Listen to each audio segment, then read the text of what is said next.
Good afternoon, good time zone and warm greetings to wherever you are in the world. This is Amelia, aka Space.Puffin, and I am a Donghua only fan, reading Volume 1 of Heaven Official's Blessing. Well, Donghua only fan. I watched the 2 seasons of the Donghua and the first of the short films, but not the other 2. I still count myself as a Donghua fan. I finished the 2 seasons. I graduated. These are extracurriculars. But yeah, I haven't seen short film 2 and 3, the second one because, well, from what I've heard, it takes place after volume 8 in the extras, and, well, because of the way I run this channel, I want to try and have a as spoiler-free experience as possible. So seeing how things ended up after the end of all things is kind of anticlimactic, messing with that intention. So I am completely avoiding it. And the third one I haven't watched because no one has really told me much about it. By the way, it's okay to keep it that way, don't tell me about it. Aside from the fact that apparently the censorships just gave up, which is exciting news. And, well, I do like to be honest on here, so I'll be honest with you. TGCF is big enough to occasionally bleed into and infiltrate my feeds for other fandom social medias. So because of that and because of other things, I have seen a screenshot or 2 from these short films. But even so, I am avoiding them the best I can until I get the clear go-ahead from my followers and from my mods who are working really hard to feed me the correct content at the best time. And I admit I am starving for new content, for new ideas from this story that is, it's complete, it's all out there. Which is why I'm working so hard to go through volume 1 as quickly as I am. But luckily it turns out that just simply reading this book is actually giving me a lot of what I'm asking for. There's a lot of new information in these chapters that we need to discuss, which mostly happens in the comments, but also in my book club in the Discord server, which you are very welcome to join. The link is in the description. And by that I mean, aside from the fact that Sanlang is here, queer and booted up in tight leather boots that Shillian can't mentally shut up about. Me too, Shillian, me too. Like, it's okay, we do love ourselves some Sanlang here. Sanlang, Sanlang, Sanlang. It's a good nickname. Since we're on the topic though, let's start with Sanlang. Or rather, Hua Cheng, Crimson Rain Salt Flower, the Ghost King, spoiler alert. Yeah, I'm actually counting on my audience mainly being, at least Donghua watchers, so if this came as a surprise for you, honestly, I think that's on you. But I love what we're learning about him in the books. See, the Donghua did do him justice. They did really well. They even cut out other information in order to keep the main focus on introducing Hua Cheng. And of course Sanlang, to make him stand out. However, reading about him in this chapter, in these previous chapters, is really hitting home just how big of a terror he is. And I'm gonna come back to the 33 officials, I mentioned this last time as well, but that is an insane number. We know now that apparently there is around 100 heavenly officials in the upper court. 33 of those. It's about every 3rd heaven official at the time. That's an insane number, because when I learned about this in the Donghua, I was like, well, 33. 33 is just 33. There's probably hundreds of them, But every 3rd heavenly official at the time is actually terrifying and really shows us just what kind of power we're working with here. I think this implies that out of all the heavenly officials at that time, would any one of them be able to go one-on-one with Hua Cheng? I don't think so. Aside from maybe the Emperor, and maybe a select few that we don't really know about, I don't think so. So the novel makes it very explicit in just how much he is feared, but also in how he is respected. Also among heaven officials for the fact that he's able to amass followers, which I think is also how he might be so rich, In addition to his whole gambling thing. We even learned that Hua Cheng might actually help heaven officials. Though I'm betting he would want to be compensated. And which again, I mentioned this last time, but that really adds to my whole Earthmaster is probably in debt to him somehow. Like there is some personal reason why they have a connection here. And I'm betting we'll get to explore that after a while, the next time we see Ming Yi maybe. Because I really wonder where his loyalties really lie. Because if Hua Cheng really did just discover, you know, in season 2, end of season 1, that he has been two-timing, there's a lot of stuff that doesn't make sense to me yet, and I'm hoping reading the books will make it a little bit more clear. Looking forward to volume 2. Another thing that has popped up in the comments a lot is regarding his design, especially regarding his vembracers. So apparently the designs of Hua Cheng are inspired by and can be contributed to a variety of other cultures within China. There's one that fans have pointed out in particular, especially because they have a little to do with the silver jewelry and the butterfly designs. And while I do think there is an interesting debate to be had of using cultures for inspiration for fantasy literary works, I'm personally very positive to these kinds of things, as long as they're done appropriately. I personally wouldn't mind Scandinavian-inspired Hua Cheng. He wouldn't have butterflies, he'd have mosquitoes and be that much more terrifying. Now, we were provided with more information about a whole new concept that I'd like to talk a little bit about, and that is the Fantastic Four. The 4 tales that are mentioned by Shirley mentally when he learns about the 4 calamities that he didn't know anything about before. So the 4 tales are 4 tales of very famous gods, not necessarily the strongest gods, but the most famous ones. And Shirley is one of them. The prince who pleased God.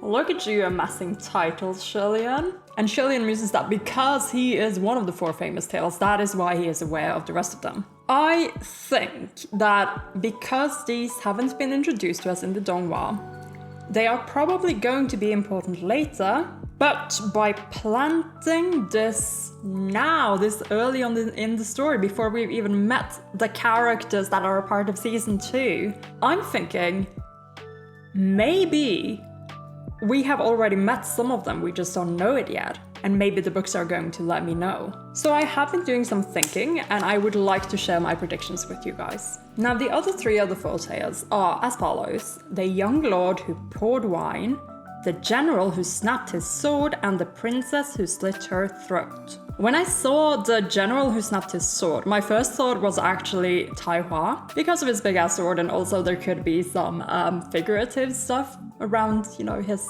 broken family line, whatever. But the more I started thinking about it, the less it made sense. Because Shirley's title is Prince, so if Tai Hua was among them, his title would also be Prince. And also, Shirley was aware of these tales from before because he was counted as one of them.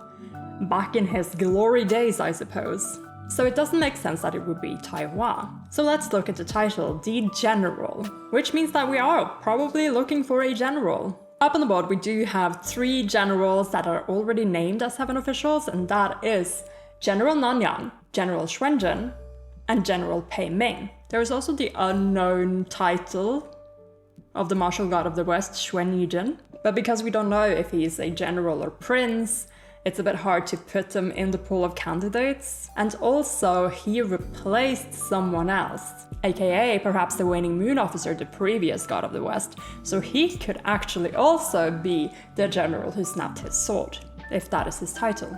In fact, I'd like to move Xuan Yijin from the pool simply because he replaced someone else who was the god of the West. So basically we have 3, maybe 4 possibilities, if it is any of these people at all. Between the 3 generals we have named, it's really hard for me to imagine it being Feng Xin because he's, you know, always pictured with a bow and arrow, and Shirley makes it seem as that is his thing. Mu Cheng maybe, but again, like, he's so paired up with Feng Xin, I don't really see how he will have like a more famous story than Feng Xin, because I feel like they're kind of neck and neck all the time, you know? In fact, of the 3, the one person we have seen wielding a sword is Pei Ming. So unless we're gonna get information about a secret option, or unless Waning Moon Officer proves to have something to do with this, our best bet on the board is between Pei Ming and Mu Cheng, and more in the favor of Pei Ming, I think. And in the last episode, we did prove that he could be substantially older than I first thought. So yeah, that could be it. That could make sense. As for the young lord who poured wine, this one is a bit harder to me. Because would this imply someone who doesn't have a general title or prince title? That leaves us with the elemental masters that we know so far. The Water Master, the Wind Master, and the Earth Master. We don't know enough about Shewuru, but he is a very powerful elemental master, the god of water and wealth. And with wealth, perhaps the penchant for drinking. Something like that. We have actually seen his brother, the Wind Master, drink wine on the way to Ghost City and even offering Shirley some. So we know they are fond of drink. However, it is also implied that the Wind Master is known more as the Wind Mistress in the mortal realm. So without further evidence, it's a bit hard for me to say it's Hua Cheng. Earth Master? Who knows? In fact, he's actually described as a very elusive person, so it doesn't make sense to me that he would be a very famous tale. But maybe, I mean, he needs a drink after everything he's been through. There's also Ling Wen, who has been addressed using the male version of the title that I learned about in the books. So maybe there is something to that. But also, maybe when you see a Ling Wen with a water bottle, there is actually not water in there. Something else, starting with the same letter. There is also the Emperor, who certainly must be one of the most famous gods anyway, because he has temples all over the place. And maybe he once upon a time was a young lord who somehow poured wine. If I have to place my bets as is, I would place them on Shewuru, or the Emperor. But honestly, we don't have enough information. We have even less information about the last one, the princess who slit her throat, because we haven't met a character with the title princess yet. Her Highness. The only female official we have named is Ling Wen, and again, I don't see it, though I'm sure she'd like to slit her throat sometimes with the workload she's been getting. So I don't have any predictions for that just yet. But here we are, the 4 famous tales. One last thing I completely forgot to mention about Hua Cheng is his whole ascension thing. Like, one of the rumored stories about Hua Cheng is that he actually managed to ascend at some point. And that is a story I actually think might have some truth to it. In which case, who would actually know about it? I mean, if there's a rumor, there's a reason why there's a rumor, right? So someone in heaven might have witnessed it. And I'd like to know who. Of course, our best bet is the Emperor, who has been there for forever. And of course, other people might have known as well, some of the older gods. But as we know, heaven has reason for this not to get out, because it's a pretty bad blow to their image in general. So I'm sure that whoever knows the truth about this would keep silent about it. But the whole thing got me thinking, wasn't Hua Cheng dead? Isn't that like a prerequisite for being a ghost king? So I was wondering, did he ascend before he died, or did he ascend after his death?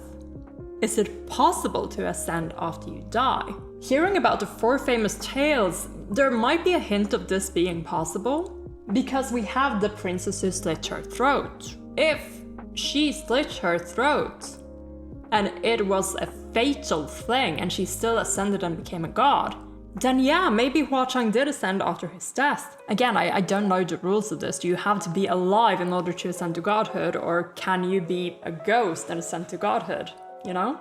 I don't know if I want you guys to answer that. Actually, I don't think I want you to. I want to kind of discover that one by myself. Unless there's something I have missed somewhere. If I have missed something, do let me know.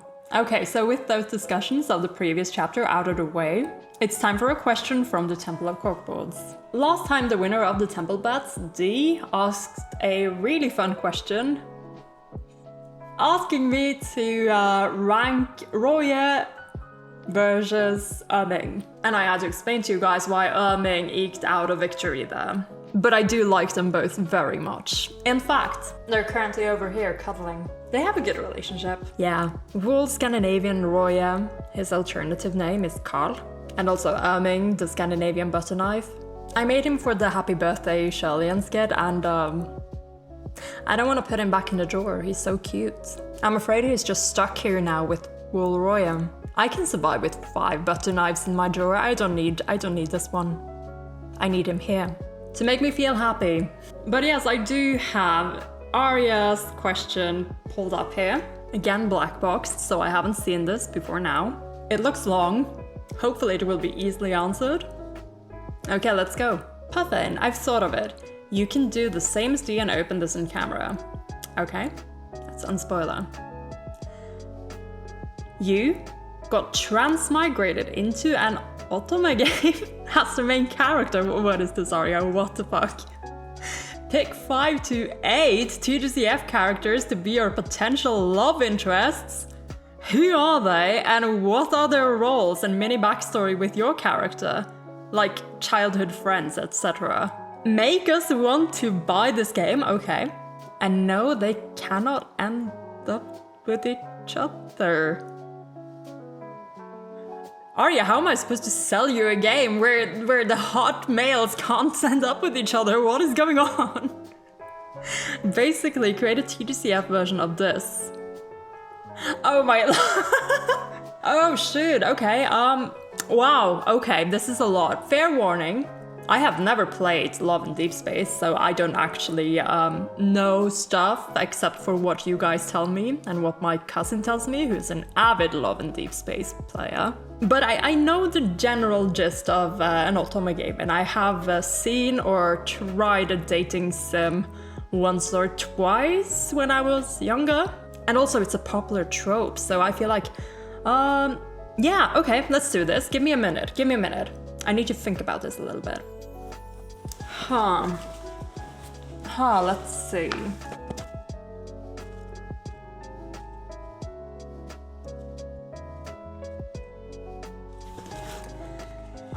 Oh my god, okay, I spent like 25 minutes on this.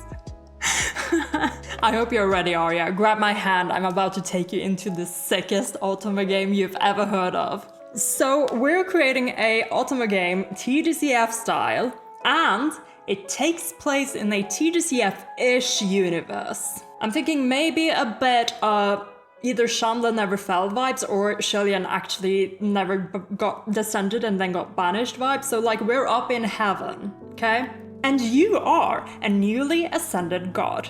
You have to keep yourself relevant, grow your palaces, make your followers happy, make some comrades among the other gods, help mortals possibly solve some mysteries, and maybe fall in love. I want to bring in some RPG elements into it, because I know Lads has a battle combat component to it that is really cool as well. So not only are you walking around heaven, you know, meeting all these people and have conversations with them, you have missions to do, you have things to do, you have to keep your temple growing and keep yourself relevant so that you can get help from other more powerful gods to deal with more difficult tasks. As for the falling in love thing, you have so many candidates. There is of course Shillian, the flower-crowned martial god. He is definitely the prince archetype in the Otome games, the one you most likely go for first, because he's just so inviting and so lovely and of course really fucking handsome. And he is rather kind to you. He's one of the first people to actually greet you when you ascend, because you know a lot of other heaven officials are complete trash. They're there to be background gossiping crowds that you need to pay attention to, because they'll come with hints that will help you solve mysteries and quests and such. We also have Mooching and Function. Mooching is of course your tsundere god, your tsundere option. Well, Function is that dumb powerhouse with a heart of gold archetype. They're both previously from the Palace of Chandler, so there is a little bit of that friendship tension thing going on here as well. Not as bad as in the actual story, but it's there and you can discover it as you play. You have Qingxuan, whimsical BFF sort of love interest. Also comes with a female version, which of course is part of the story. Mingyi is there as well. The dark, mysterious, has a few secrets, and also comes with a female possibility. Lingwen, who you might think is just a quest and information giver at first, but turns out to be an option. The stoic nerd character who actually has gold star humor. You just have to pay attention. We can throw in She Wudu for the rich asshole stereotype. We can have Pei Ming, suave seducer with surprisingly justified standards. Pei Shaw, the hard-working underdog with a very dark secret, if you're into that kind of thing. Why not throw in Long Chen Cho there as well, the youngest, and also the golden retriever boyo. And these are all the options that you can interact with throughout the story. Hua Cheng is also there and is still a very terrifying ghost king, but he will cooperate with heaven officials who come seeking his help depending on the situation, and also depending on your charisma with him. And of course you as the main character at some point will have to go ask him for help. And like with a lot of Otome games, it's about collecting all the possible endings, all the romance endings and all the friend endings, and maybe there are a few bad ends in there as well. However, and this is me now trying to sell this game to you, okay? Before you got sucked into this game as well, everyone who's playing Hua Cheng and his route is discovering that it is really difficult. In fact, it seems almost impossible. Like he's just not that interested or downright cold. In fact, you can only begin his route after starting off on Shirlian's route. And the only way to unlock any endings with him is through that very same route. And that is when you discover that Hua Cheng is not actually a viable love interest at all. Because, well, he exists for Shirlian. But not only that, listen up. Through the Hua Cheng route, you discover that this whole game is a huge illusion array, creating a time loop that resets whenever you play through an ending. So even if you played, say, Muqing's route or Pei Ming's route, like you keep resetting to the start again where you've ascended, and you're stuck in this time loop trying to get all the endings. However, you're not the only person who regains their memories. Hua Cheng does too. And in fact, his dialogue options are only cold towards you if you played the Shirlian route before approaching him. Because of course, when that happened and you got romance option with Shirlian, like he is happy for him, he wants him to be happy, right? But then the time thing resets and you go off romancing someone else, right? So Hua Cheng's goal is to dismantle this whole illusion and make everyone wake up from its spell to the real world. So the true question of the game becomes, will you help him? Okay, that is my TGCF Otome game, and actually that is actually a really fun setting for a fanfiction. I hope you enjoyed that, Arya. I hope you'll buy my game. It's really good, I swear. And notice how I found a loophole in your can't get with each other criteria? Well, they can get with each other as long as Hua Cheng isn't actually a love interest. And too bad for you, Function and Muqing both are still love interests. I don't know why I feel like I won, but I feel like I won. I feel like I won this one. Okay, sorry about having to listen to my fanfiction yet again. If you would like to participate in these betting pools, and maybe even win, and therefore get the opportunity to challenge me to do something, consider joining my server as a coffee supporter, like almost 100 other people have. And here I am ready to put up the mentions for the past week. Thank you guys so much for your support yet again. A heart goes out to the lovely Shori. Thank you so much for coming back this month and supporting me again. It's always such a joy to see your name on coffee, but also whenever I see you in the server. Thank you, Shori. Another heart for the lovely Iwana, who's also amassing a huge heart collection over here. Loving this from my Polish followers. A cat guardian going up today for the lovely Megan V. Thank you so much for your generous donation, and I hope you enjoy your little cat guardian. And thank you for your congratulations. I'm so happy to be in the book era as well. I received a coffee from an anonymous coffee supporter, so thank you so much. There's only been one, so you will know who you are if you're watching this video. So I've put a heart up on the board for you. And lastly this week, thank you so much to the wonderful Ninchen Nasa. Ninchen, for your donation and for being so lovely and generous with me. I have upgraded your name tag, and also I've gotten you this cat guardian to put next to your name. Thank you so much for all your support over all these months and for spending all this time with us. It's so lovely to chat with you and to have you in the book club, and I feel like I always learn something new whenever we talk. And that is it, our board for this week. Thank you guys so much again for your support. It means so much to me. Again, because it makes me capable of doing all the things I'm doing, upgrading my equipment for a smoother experience. And just knowing that you really enjoy these videos so much that you'd like to support me just makes my heart feel so warm. So thank you guys so much again. I hope you guys will enjoy this video. And of course, I'd love to see you in my server as well, wearing the red color of my followers. Okay, and that is actually it. Which means I can get out my notepad, my various tallies for Gaga mentions, love or cries, and ellipsis replies. So far coming along very well. And of course, the book. It is really warm today, so I can hear a lot of my appliances are working very hard to keep going. But again, hopefully that's okay. It turned out okay in the last video. And I also had to shut the door so that you can't hear the kids screaming outside. It's a really nice day. A lot of people are outside enjoying the summer. That finally hit me as well. Which is why I'm wearing very light clothing and have my hair up and everything. Oh my lord. And now I'm about to read a book that gets me very excited, so great combination for the day, huh?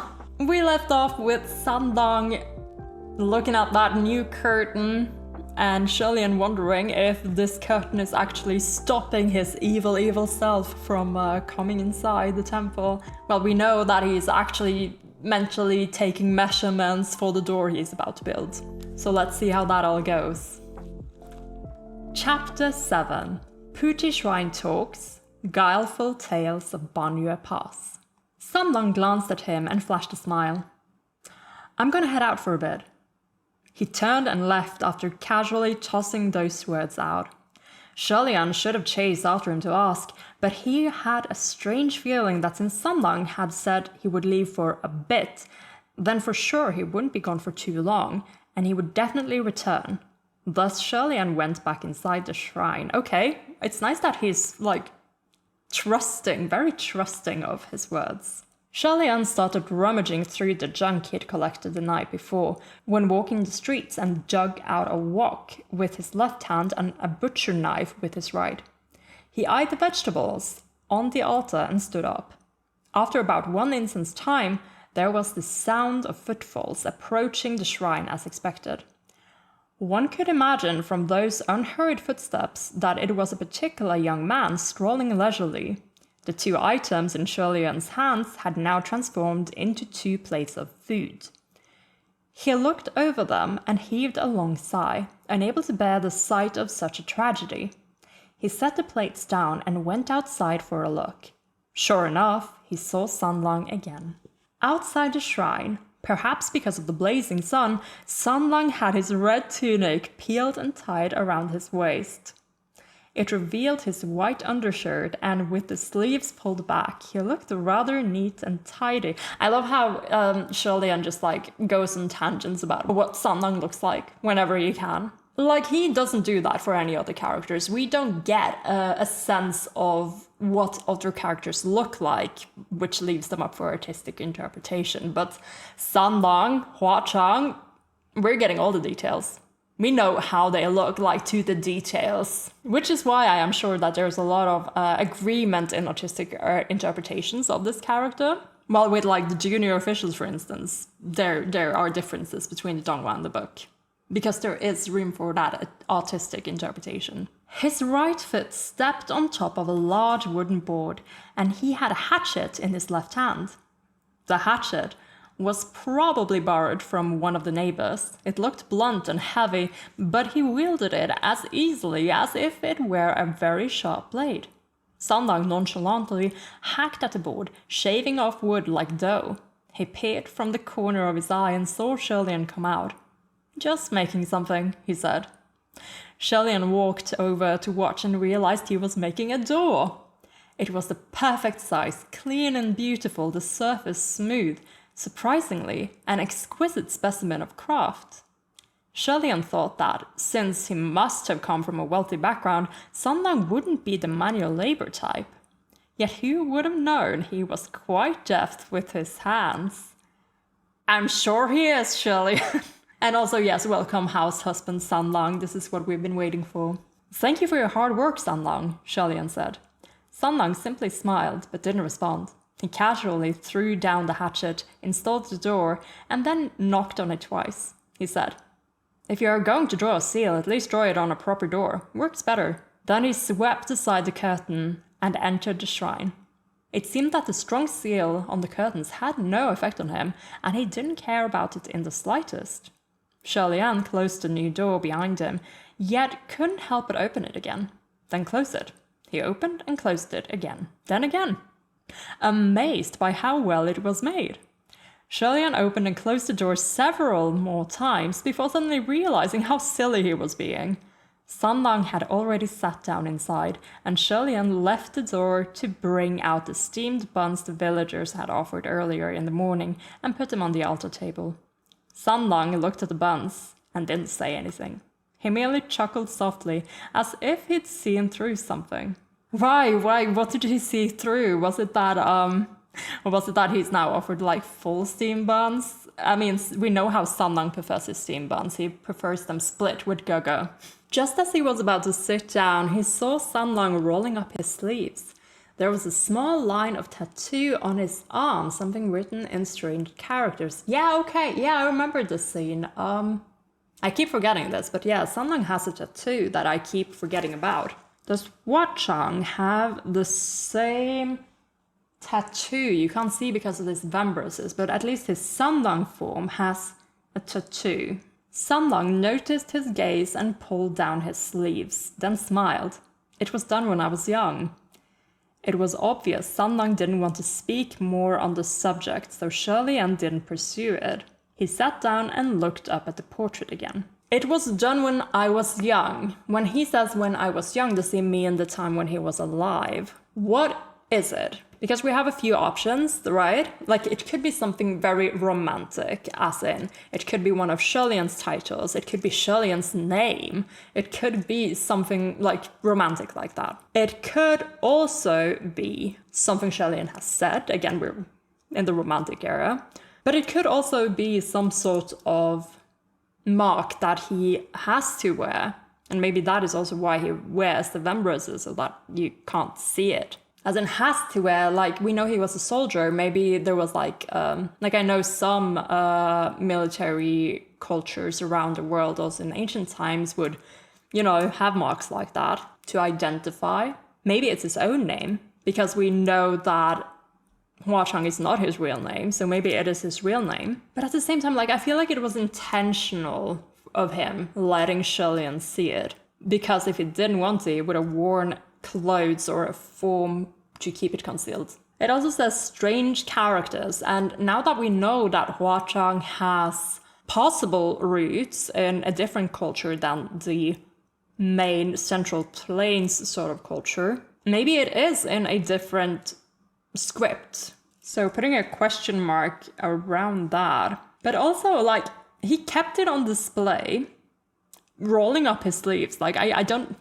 Did he forget that it was there? Because he rolled it down again, pulled it down again when Shirley noticed it. So if it is something connected to Shirley, did he get cold feet? Is that it? Or if he really did forget about it, it is actually something he wants to hide. So that makes the romantic part a bit more, probably not. Anyway, a little tangent. I just suddenly remembered that the tattoo was a thing. It was obvious Sanlang didn't want to speak more on the subject, so Shirley didn't pursue it. He sat down and looked up at the portrait again. Sanlang, you paint so well, Shirley said. Did someone at home teach you? No, I just do it for fun, Sanlang poked at the buns with his chopsticks. How did you even know how to paint the Prince of Chandler? Shirley asked. Didn't you say I know everything? Of course I know how to paint him too, Sanlang laughed. That was a cheating kind of answer, but Sanlang was forthright in giving it. He evidently didn't care if his answers made Shirley suspicious, nor was he afraid of being questioned, so Shirley grinned and dropped the subject. Just then, there was a loud commotion outside the shrine. Both of them raised their heads at the same time and exchanged looks. Someone started knocking on the door urgently, shouting, "Great Immortal, something's happened! Great Immortal, help!" Yeah, in comes our interruption. In comes the plot. The plot has arrived. Shirley-Ann opened the door and saw a number of villagers crowding his doorway. The chief saw the door open and called out in relief, "Great Immortal, this man looks like he's dying. Please save him."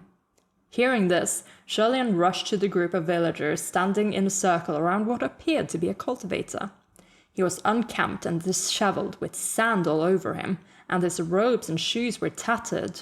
It seemed he had been running for his life for a long time, before collapsing and passing out in the village, where the villagers brought him to Pucci Shrine in a hurry. Shirley-Ann told the crowd, "Don't panic, he's not dead." He bent down and tapped a few of the cultivator's acupoints, and in the process, Shirley-Ann found a few spiritual accessories, an 8 trigrams map, a steel sword, and so on. This man didn't appear to be an ordinary cultivator, and Shirley-Ann couldn't help but grow grim. Not long later, the cultivator slowly opened his eyes and asked in a croaking voice, "Where am I?" The chief exclaimed, "This is the village of Pucci." The man mumbled to himself, I'm out, I finally escaped." He looked around him, and his eyes grew wide as he screamed in fear, "Save me! Help!" Shirley-Ann had expected this reaction and gently asked, "My friend, what's going on? What are you running from? Don't be afraid. Take your time and speak clearly." "Yeah, don't be scared. We've got a great immortal on our side. He'll definitely solve all your problems." Question mark, question mark, question mark. I can't tell if this is Shirley-Ann's answer, because the next is something villagers. None of these villagers had actually seen him perform any miracles, but they had certainly taken him for a real god, and Shirley-Ann didn't know what to say to that. So I'm gonna say it's Shirley-Ann's question mark ellipsis answer. Solve all problems? I definitely can't guarantee that, he's thinking. "Where did you come from?" Shirley-Ann asked the cultivator. I've come from the Banyue Pass, the cultivators replied. The villagers looked at each other. "Where's that? Never heard of it." Footnote here for Banyue meaning half moon. We already knew it. Shirley-Ann explained, "Banyue Pass is in the northwest, a fair distance away. How did you make it out here?" I finally escaped and came here." His voice were incoherent and his mood unstable. In such a situation, the more people around, the harder it was to speak with everyone talking at the same time. So Shirley-Ann said, "Let's talk inside." Shirley-Ann easily lifted the cultivator up from the ground and helped him into the shrine. He turned to say to the villagers, "Everyone please leave. Don't stand here and watch." The villagers, however, were very warm-hearted. We stand the Pucci villagers. They're trying so hard. "Great Immortal, what's happened to him? Yeah, what's going on? If there's anything we can do to help." The more enthusiastic they were, the less help they were. Left with no choice, Shirley-Ann told them solemnly, "He may be bewitched." The villagers were alarmed at hearing this. Bewitchment was no joke. Better not stick around. Very clever, Shirley-Ann. The crowd broke up and everyone hurried away. Shirley-Ann didn't know whether to laugh or cry, so he shook his head. "Third laugh or cry, let's go." He closed the door. Sandlang was still at the table playing with his chopsticks, and he eyed the cultivator askance. "Don't worry about him, keep eating," Shirley-Ann told him. He then set the man down on the other stool while he stood. "My cultivator friend, I'm the shrine master here, and also something of a cultivator myself. Don't be nervous, you can tell us anything. I can perhaps offer you my meager assistance if there is anything I can help you with. You mentioned Banyue Pass?" The cultivator took a few gasps of air. After coming to a place with fewer people and listening to Shirley-Ann's comforting words, the man finally calmed down. "Have you ever heard of Banyue Pass?" "Yes, he has." "I have," Shirley-Ann said. "Banyue Pass is located within an oasis in the Gobi Desert. On nights of the half moon, the scenery was beautiful to behold, hence the name." "Oasis? Beauty?" The cultivator shook his head. "That's all from over 200 years ago. Half moon? More like half dead." "What do you mean?" Shirley-Ann asked. The man was upset, terrifyingly so. Because at least half of those who pass through its gates disappear. How is that not the half-dead pass? Well, Shirley-Ann had certainly never heard that before. Who did you hear this from? I didn't hear it from anyone. I saw it with my own 2 eyes. The man sat up straight. There was a merchant group needing to cross the desert. They knew that place wasn't safe, so they hired my entire sect to protect them on their journey, but... He cried angrily. But in the end, I'm the only one left. Shirley-Ann raised his hand, gesturing for him to sit back down. No need to get so excited. How many were you? With my sect plus the merchant group, we were about 60 people. 60. According to Lingwen's records, in the 100 years Xuanji wreaked havoc, only 200 or so people lost their lives, but from what this cultivator said, this had been happening for over 100 years. If so many people went missing every time over the course of a couple of centuries, the numbers would be significant once they added up. When did Half Moon Pass become Half Dead Pass? Shirley-Ann asked. The cultivator replied, Maybe about 150 years ago. It was right after it became the territory of an evil cultivator. Here we go. Shirley-Ann wanted to ask for more details about the murders and this evil cultivator he spoke of. However, he couldn't help feeling that something wasn't right and it didn't sit well with him. At that point, there was no way to hide that strange feeling, and he furrowed his brows and became silent. Suddenly, Sanlang spoke up. You've run all this way from Banyue Pass? Yeah, barely survived, the cultivator sighed. Really? Sanlang stopped talking, but Shirley-Ann already understood what was amiss. He turned away and said warmly, You must be thirsty, having run all this way. The man paused, but Shirley-Ann had already placed a bowl of water in front of him. Here's some water, my cultivator friend. Have a drink. Hesitation flashed across the man's face at the sight of the water. Shirley-Ann stood next to him, hands crossed in his sleeves, waiting patiently. This man had traveled far from the northwest and was running for his life, no less. He should be starving and parched.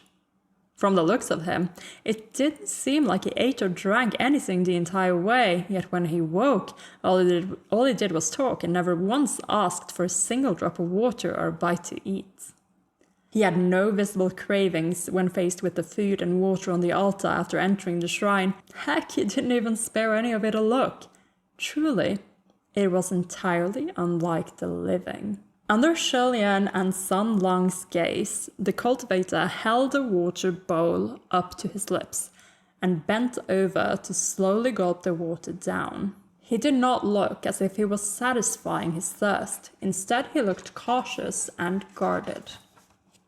As he drank, Shirley-Ann could hear sloshing sounds, as if water was being poured into an empty bottle. At that moment, Shirley-Ann knew what he was. He seized the man's arm. You don't have to drink anymore. The cultivator's hand jerked as he looked at Shirley-Ann in bewilderment. Drinking wouldn't help anyway, right? Shirley-Ann smiled. The man's face instantly changed upon hearing this. He unsheathed his steel sword with his other hand and swung it towards Shirley-Ann.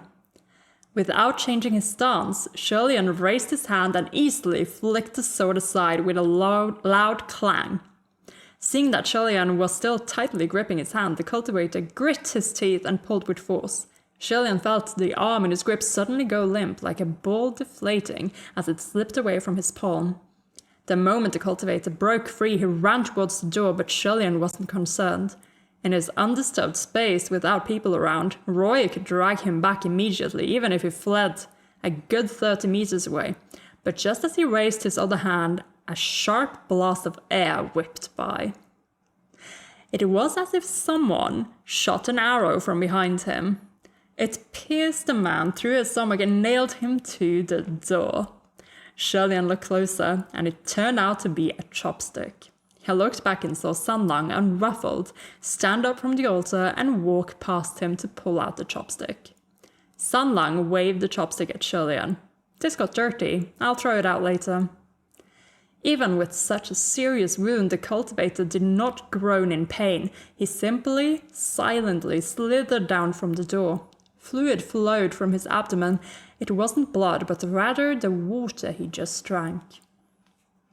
Shelian and Sanlang knelt next to the body, and Shelian felt around the wound, which seemed like a pricked hole in a blown-up balloon. Cold air was leaking out of it, and the cultivator's corpse gradually changed. He was clearly a buff man earlier, but now he'd shrunk a size down, and his face and limbs shriveled as he continued to shrink. He looked more like a little old man now. "It's an empty shell," Shelian noted. I love the chopstick scene. It was so satisfying to see Sanlang in proper action, because before then we'd only see him, glare and explode things. Ghosts, I suppose. But this was a treat. I love that scene so much. Some nefarious beings, if they could not transform into a perfect human shape, would create these empty shells. They would use realistic components to meticulously fabricate a fake skin bag. These skin bags often used real living humans as references. Sometimes they would even use human skin directly to make the skin bags. Naturally, that way their palm prints, fingerprints, and hair would all be flawless, and if the ghosts themselves did not wear these skins, there wouldn't be any evil aura struck to them. So they would not be subdued by evil-repelling spells and talismans. That was why the seal on the door did not block the cultivator from coming inside. However, these kinds of empty shells could easily be seen through. After all, they were hollow on the inside. If there was no one wearing the skin, it would only follow the instructions of the manipulator like a puppet. The instructions couldn't be overly complicated either. They had to be simple, repetitive, and set up beforehand. Therefore, the expressions and behaviors of these skin bags were lifeless and sluggish, unlike real humans. For example, they could only repeat certain phrases, do certain repetitive things, or finish certain thoughts. If one asked too many questions, they wouldn't be able to answer and would end up exposing themselves. Of course, Shelian had more practical ways of exposing these skin bags. Just let them drink some water or eat something. After all, skin bags were hollow, without any organs. If they ate or drank, it would be like throwing something or pouring water into an empty can. The echo could be clearly heard, and it was a sound very different from that of a human consuming food and water. The corpse had completely deflated into a pile of withered skin. Sanlang poked at it with his chopstick and threw it away. "This shell is rather interesting." Shelian knew what he was talking about. This cultivator's expressions and movements were more than realistic. He had conversed with them animatedly, gestured wildly, and responded emotionally, very much like a real person. Whoever was controlling it had to be quite powerful. Shelian glanced at Sanlang. "Looks like you're quite knowledgeable about the wicked arts too, Sanlang." Sanlang smiled. "Not really." This empty shell sought Shelian out specifically to tell him about Banyue Pass. Whether it was fake or real, its intention was obviously to lure him there. Okay. Yeah, Shelian caught on pretty quickly that someone is trying to tell him something. Someone is trying to get him there. That might not be the first time this has happened, though, because with the child spirit as well, it's mentioned in this book that maybe someone was intentionally trying to make Shelian learn this information. So we're back to this puppet master that I mentioned when we were watching the Donghua. And I'm starting to wonder if they might not also be behind the child spirit. Who could this be? Both being able to send the spirit and to do something like, this is nefarious arts, right? This is bad shit. Like, it points to this being a ghost. Or like a demonic cultivator. Grandmaster of demonic cultivation, is that you? It could be, like, we do have options. Like, it could be one of our unknown calamities at work. It could be black water. It could also be by Wu Xiang, who would have reason to try and get Shelian to do things. But why assist him in his one mission and then try to make him go on this mission. Like it seems like more of a positive/neutral thing. Like I don't think they wanted Shillian to go to Banyue to get offed. I think they wanted him to go there to discover these things, to expose them, right? Well, we're getting a few more details, and I think this is interesting, but also it's just guesswork at this point. Like, I'm just guessing at this point. It would be fun to learn something substantial that I can actually use to expand on these theories. To play it safe, he would have to inquire about it in the communication array. Shillian pinched his fingers and calculated the amount of power he had left. There should still be enough to use a few more times, so he formed a seal with his hands to enter. The communication array was livelier than usual, and not because of deities bustling around in official duties. Rather, it seemed everyone was playing some sort of game, laughing and shouting.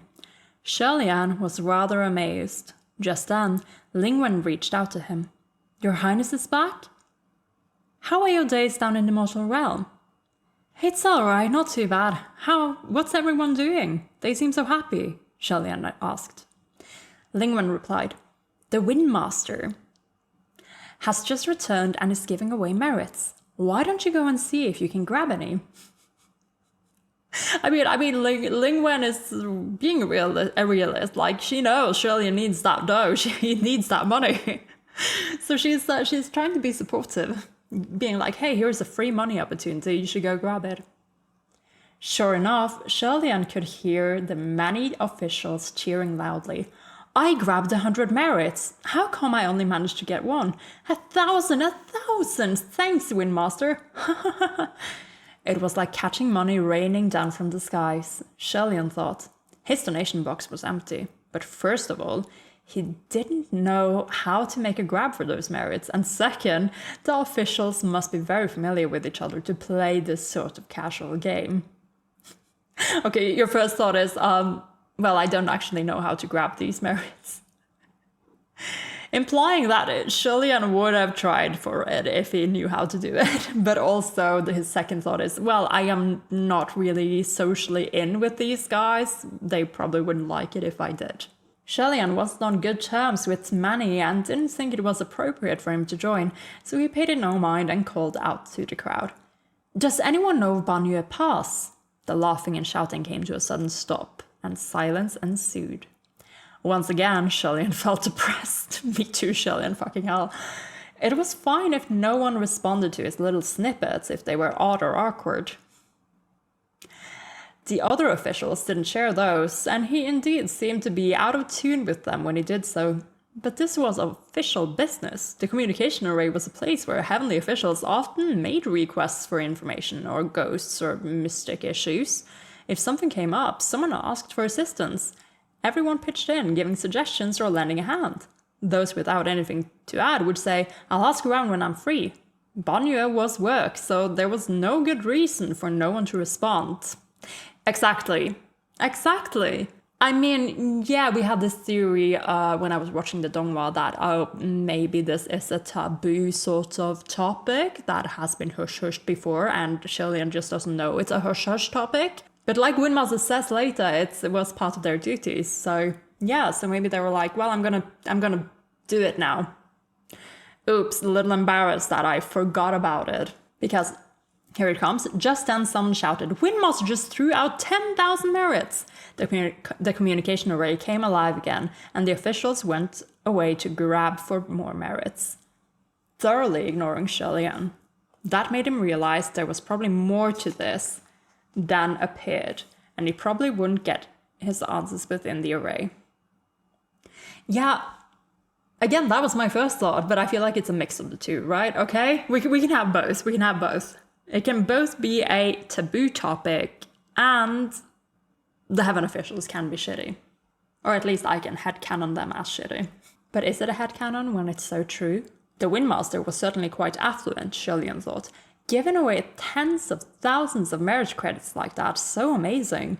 He was about to exit the communication array when Lingwen called out to him privately.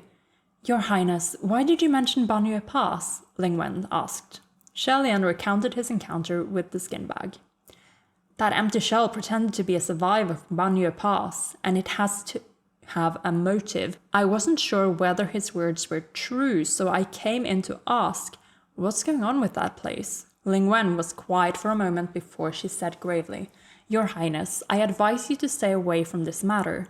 Shelian had thought she might say something similar, otherwise something like this wouldn't have lasted for over 150 years without any questions, and make the entire court go silent just because he asked. Is it true that half of the people go missing every time a group traverses Banyue? It was a long time before Ling Wen answered. It's not easy for us to speak on this matter. Shelian heard the deliberation in her words. There might have been something putting her on the spot, so he said, All right, I understand. If it's inconvenient, then we shall not speak of it again. And we have never spoken in private on this subject either. Shelian withdrew his consciousness and left the communication array. He rose to his feet and used the broom to sweep the fake skin to the side. After mulling over Ling Wen's words for a moment, he looked up to Sanlang. Sanlang, I'm afraid I will be going on a long journey. Ling Wen's attitude was enough to show that this matter implicated a lot of important beings. Since this empty shell came to him on its own, then it must have wanted to lure him there. It was definitely not a good place to be. Yet Sanlang said, Sure thing. Gaga, bring me along too if you don't mind. Shelian wondered curiously. It's going to be a long and difficult journey, so why do you want to come? Sanlang smiled. Do you want to know about the evil cultivator of Banyue? Shelian paused, then said, You know about that too? Sanlang crossed his arms and replied leisurely, Banyue Pass was originally not known as Banyue Pass. Banyue Pass is where the kingdom of Banyue used to be located 200 years ago.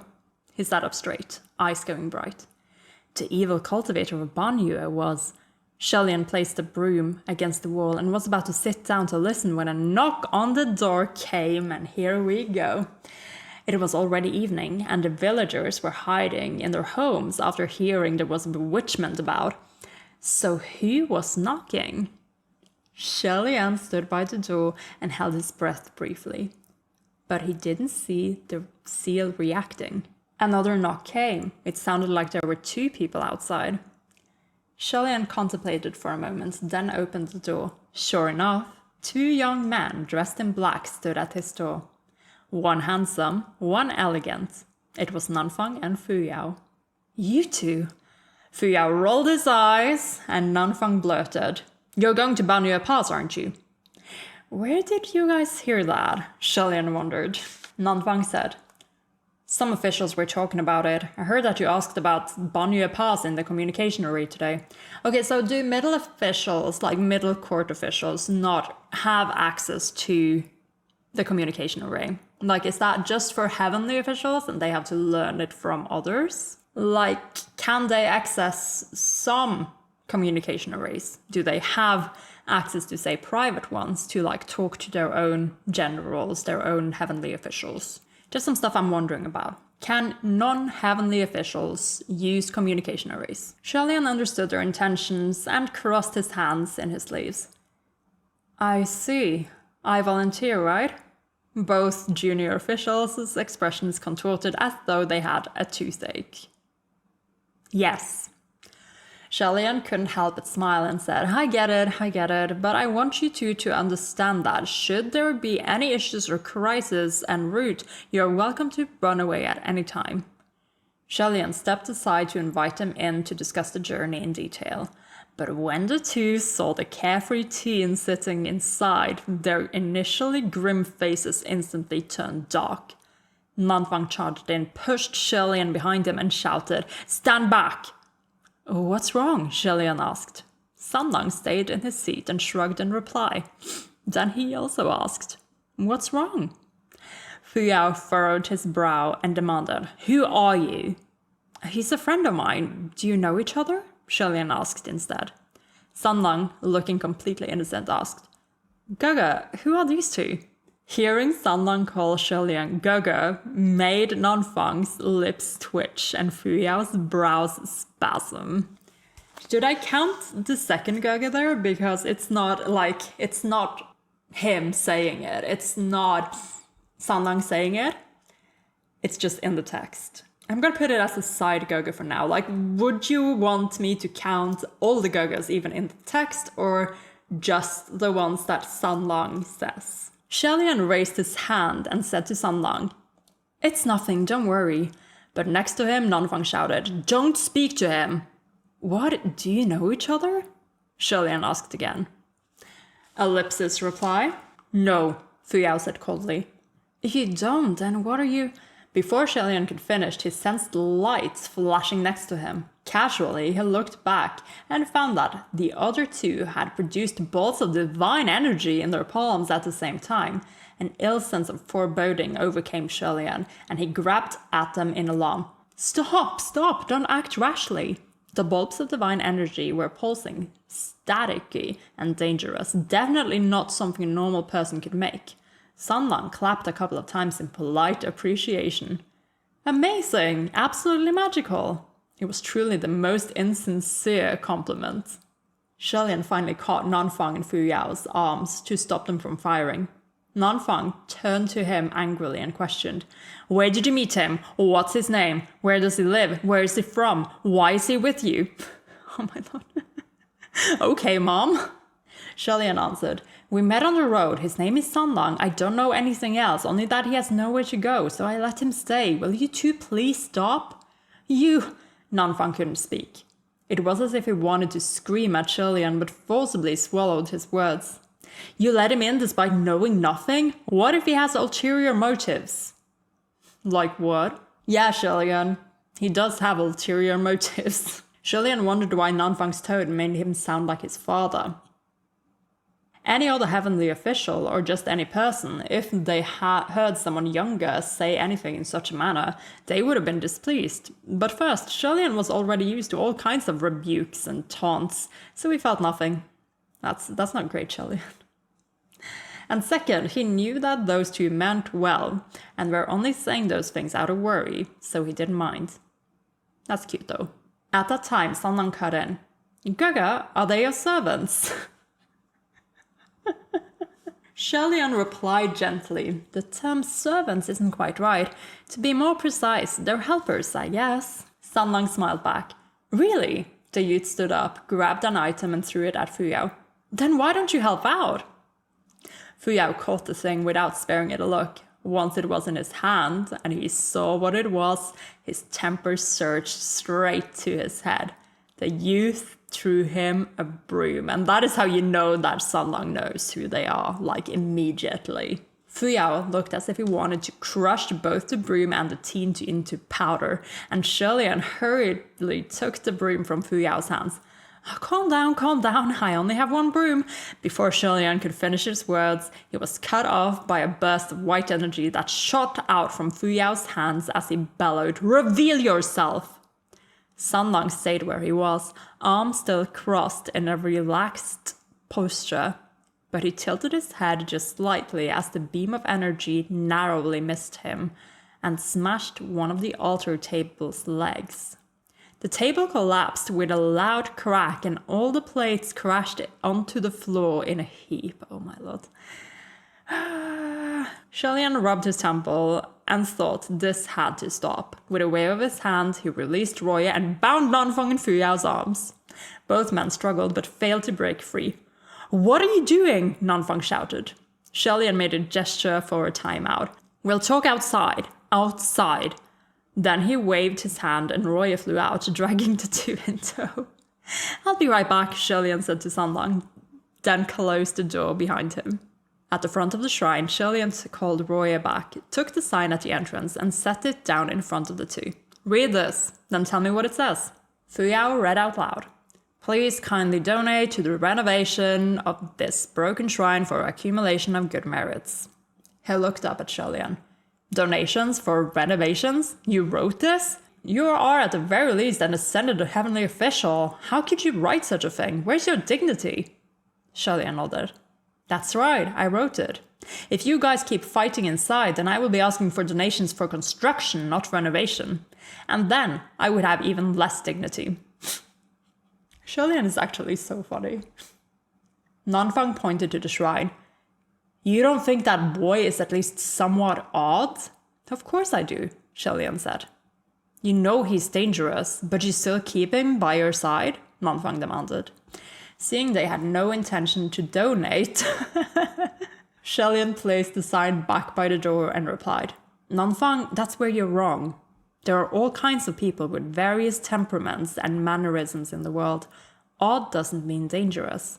Look at me. I'm odd in everyone's eyes, but do you think I'm dangerous? Ellipse reply, but also that is one of my favorite sentences in the Donghua, but yeah, in the book now as well. Like, not as a standalone sentence, but just this whole paragraph, this whole part. There are all kinds of people with various temperaments and mannerisms in the world. Odd doesn't mean dangerous. Well, that was undeniable logic. Shilian clearly possessed transcendent grace, and yet he still collected scraps all day. Was that not the very definition of odd? Fuyao demanded. Aren't you afraid he has the ulterior motives? Shilian asked, do you think I have anything worth enough for him to scheme for? Nanfang and Fuyao were stumped. Indeed, schemes against another were often designed because a person coveted another's treasure.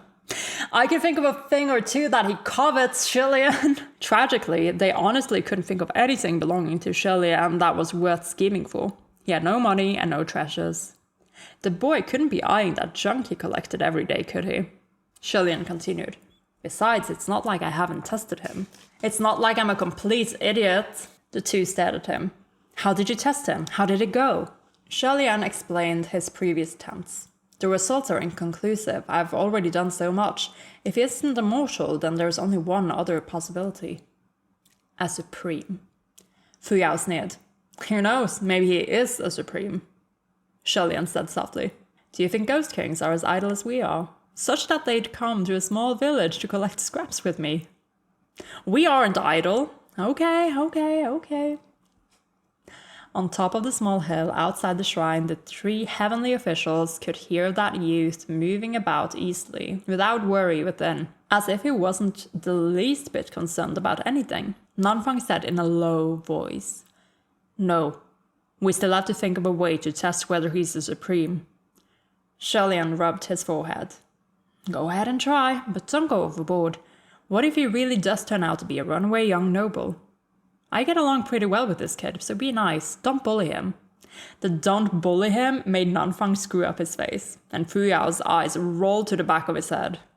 Shilian nagged a bit more before reopening the door. Sanlang was checking out the broken table leg, and Shilian cleared his throat to get his attention. Are you alright?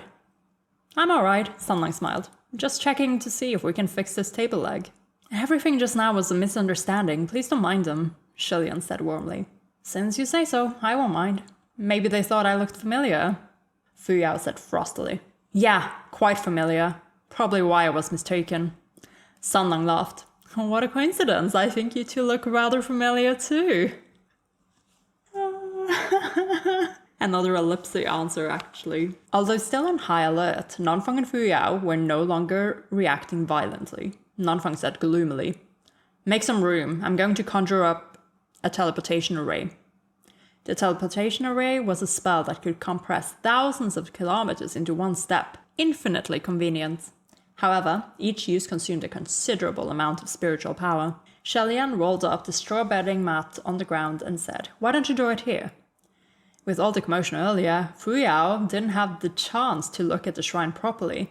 Now that he had spent some time in the dilapidated shack, he looked around, feeling immensely uncomfortable. He wrinkled his brows. You live in a place like this? Shilian grabbed a stool for him to sit on and replied, I always live in places like this, oof. Nanfang paused briefly when he heard that, then went back to drawing the array. Fuyao didn't sit down, but his expression also turned complicated. He looked mostly shocked, but there was a tiny part that looked to be cheered at this misery. Are we sure about this? He quickly neutralized his expression, however. Where's the bed? This is it, Shilian replied, hugging his straw mat. Nanfang looked up to glance at the mat, then lowered his head again. Fuyao side-eyed Sanlang, who was standing aside. You two are sleeping next to each other? Is there a problem? Shilian asked pointedly. Alas, the two couldn't squeeze out anything more to say, so no more problems. Shilian turned to Sanlang. You were interrupted before, Sanlang. Who is that evil cultivator of Banyue? Do continue. Sanlang had been staring at them earlier, looking to be deep in thought, his eyes dark. He only snapped out of it when he heard Shilian call to him. Okay, so he's been staring at them, eyes dark, probably not very happy with their questioning, their judgment, especially because Fuyao has just been like, oh, you live like this? And, you know, if Hua Cheng's beef with the two generals have something to do with Shilian, and, you know, them leaving him and then him ending up, you know, having to live like this when he's wandering the mortal realm, he might interpret this whole thing as, well, he wouldn't have had to live like this if you guys hadn't, you know, done what you'd done. So I kind of get it, why he'd be like dark-eyed at Fuyao's comments here, especially because Hua Cheng obviously knows something that the reader might not know. He only snapped out of it when he heard Shilian call to him. He gave Shilian a small smile. All right. He paused for a moment, then began. That evil cultivator of Banyue was the state preceptor of the ancient kingdom of Banyue, one of the dual evil masters. Dual means there's two of them. Who's the other one? Shilian asked. Sanlang, having all the answer, replied, another evil cultivator from the central plains named Fang Xin. He has nothing to do with the kingdom of Banyue. Well, about that, Sanlang. Shilian widened his eyes and continued to listen. Turned out the people of Banyue were a brutish warrior race who frequently enjoyed invading nearby lands. They seized an important checkpoint between the Central Plains and the Western region, and the two countries constantly fought over the border. Battles, skirmishes, the conflicts were never-ending. Their state preceptor was learned in the demonic arts, and the soldiers of Banyue trusted in them with all their hearts, willing to follow the state preceptor to the ends of the earth. However, 200 years ago, a dynasty from the Central Plains finally dispatched an army to invade, and it leveled the kingdom of Banyue. Although the kingdom of Banyue was annihilated, the resentment of the state preceptor and the soldiers would not disperse, and remained behind to haunt the place. The kingdom of Banyue was built upon an oasis, but after its fall and its eventual metamorphosis into Banyue Pass, it was as if the aura of evil permeated the land. The oasis was soon swallowed by the surrounding Gobi. Some said they still saw shadows of Banyue warriors, giant and terrifying, with maces in hand, patrolling back and forth, hunting. Thousands of civilians who used to live there gradually migrated, unable to make a living in the dying oasis. That was when the rumors of disappearing travelers started to spread. All those who came from the Central Plains wishing to pass through must leave behind half their assets as toll, those assets being human lives. Fuyao smiled without mirth. This young master sure knows a lot. Sanlang smiled back. It's nothing. You just don't know very much, that's all.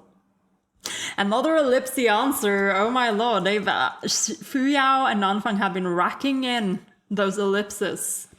Shilian smiled in spite of himself, amused by Sanlang's sharp tongue. Sanlang continued lazily. This is just based on unofficial history and ancient records of strange supernatural occurrences. Who knows if the state preceptor of Banyue is real? Maybe the kingdom of Banyue didn't even exist. Well, as we were about to discover, it sure did, but that was the end of chapter 7. It was a pretty short chapter of only 20 pages, but the next one is so long, oh my lord. 22 to 78? The next one is 56 pages. I'm gonna take a break and then decide whether or not I'm reading this one Holy shit, 56 pages. Okay, I have returned. I've only recorded for a total of 2.5 hours now. I feel like it would be such a shame to stop. So honestly, I'm gonna go for it. It's gonna be a long recording because that's 60 pages. But you know, if you put these chapters together, that is like 2 long chapters. That is like chapter 3 and 4 again. So I think I'll be okay. But before we do so, let's talk a little bit more about what's going on here. Right, so we got the door finally in place. Sanlang showing his house husband qualities. Though I do have to say, he actually did house husband harder in the Donghua.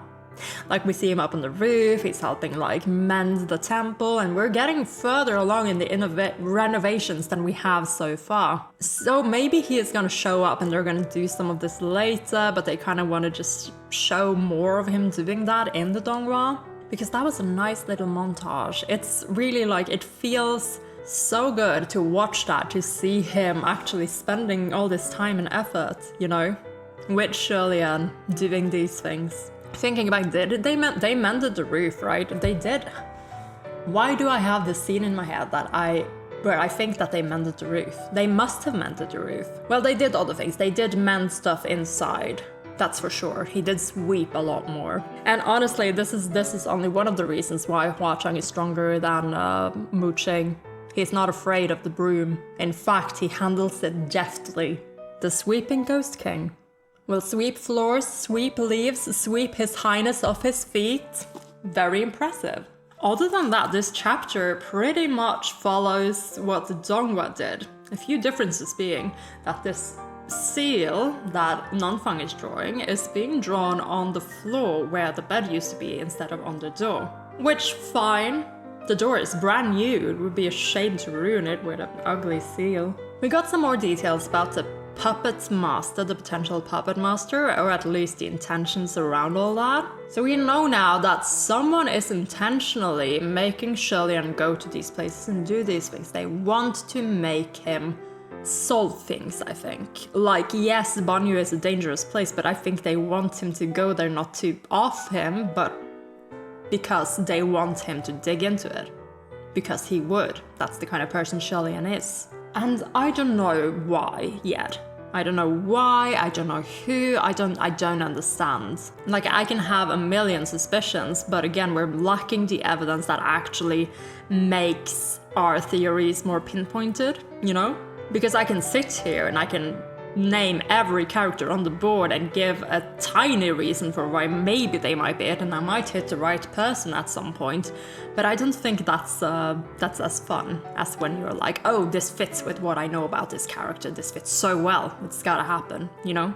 So unlike with the Four Tales where I kind of did a little bit of that, I don't want to do that with this right now. I want to read on and see what happens. And we are racking up on the ellipses and the gagas. I'm very happy about that.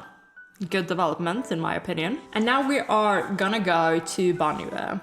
The first, episode 6 is where we're at now. And episode 6 had some of my favorite moments from the entire first season. A lot of them being these junior officials interacting with Sanlang and Shirley, and we're already getting some of it here. And I absolutely adore it. I really can't wait to experience these scenes again. But I'm also thinking that we're gonna go into the Banyue Arc part of things, and a lot of the mysteries that are being set up there, like the General Hua, the State Preceptors, I already know the answers to. So I feel like it's gonna be a bit to go through those parts again. But there are moments in here that I know I love and that I'm looking forward to getting to. The Sinner Pit for one. The snake sting. The scorpion snake sting. Yeah, I'm excited about this. I'm so excited about this development. Though it is a long chapter, I wonder if I can test out some other reading positions. I wonder if I put the microphone here next to me, it will be stable enough for me to read. Because that way I can dredge through longer chapters if I can keep changing my position a little bit. This is very comfortable. It might be a bit shaky, it picks up on stuff really well, this little microphone. So I'll try for the first part of this at least, and then I'll see if it worked out or not. Okay, let's give it a go. Chapter 8. Shortened distance adrift in sandstorms. Alright, sandstorms. I almost forgot that we're getting Windmaster. Let's go. Even though it's rogue records and rumors you read, the Kingdom of Banyue certainly existed, Shelian explained. Oh? Sanlang said. Just then, Nonfang completed an interweaving array on the ground and called out to the others in the room. It's done. When shall we go? Shelian quickly packed a small bag and came to the door. Let's go now. He placed his hand on the door and recited, By the heaven official's blessing, no paths are bound. Then he pushed gently. When the door was pushed open, it was no longer a small hillside village outside. What replaced it was a wide city avenue. As wide as the streets were, there was barely anyone on the road, maybe 1 or 2 pedestrians every now and then. This wasn't only because it was late in the evening, but because the population in the far northwest was already small, on top of being this close to the Gobi. Even in broad daylight, there wouldn't be many walking about. Shelian closed the door behind him. And it was no longer Puchi Shrine on the inside, but a small inn. That one step certainly was thousands of miles, the miracle of the teleportation array. A couple of pedestrians walked by, grumbling as they stared at them, appearing quite guarded. Sanlang spoke up from behind Shelian. According to historical records, when the moon sinks in the sky, follow the North Star, and you will come upon the Kingdom of Banyue. Gaga, look! Sanlang pointed to the sky. There's the North Star. Shelian looked up and smiled. It's so bright. Sanlang stepped closer to stand beside Shelian. He cast a glance at him, then looked up too. Yeah, it seems the night sky in the northwest is somehow more uplifting than in the central plains. Shelian agreed, and the two became immersed in a serious discussion on stars and the night sky. Meanwhile, the 2 junior officials behind them watched in disbelief. Basically, Sanlian went on a date, and these 2 are 3rd and 4th wheeling it. Nonfang questioned, Why is he here too? The door you created looked so magical, I followed along to check it out, Sanlang replied innocently. Check it out? Do you think this is a fun tour? Nonfang shouted angrily. Shelian rubbed his forehead and said, Let it go, since he's here. He won't eat your rations. I should have enough. Sanlang, stay close to me, don't get lost. Okay, Sanlang responded, looking obedient and good. This isn't a question of rations, Shelian sighed. Nonfang, please keep it down. It's the middle of the night, everyone is sleeping. Let's just focus on the task at hand, and stop sweating the small stuff. Let's go. Intermission. The 4 followed the North Star and traveled northward.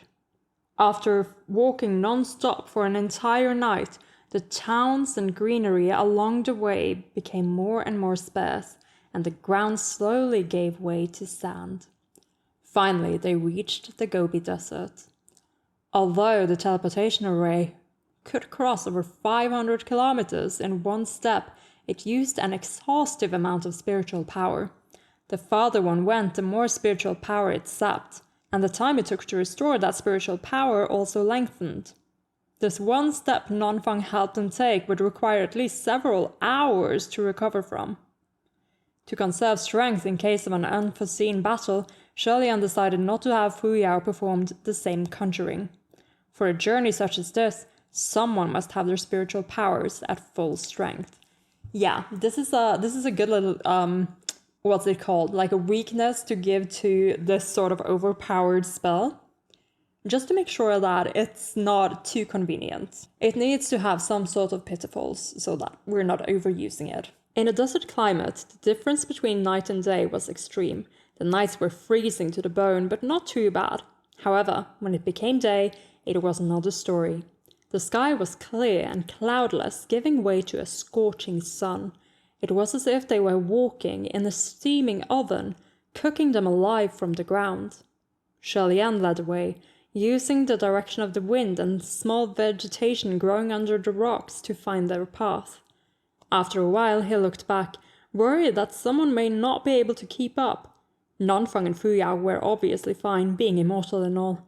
Seeing Sanlang, though, made him laugh.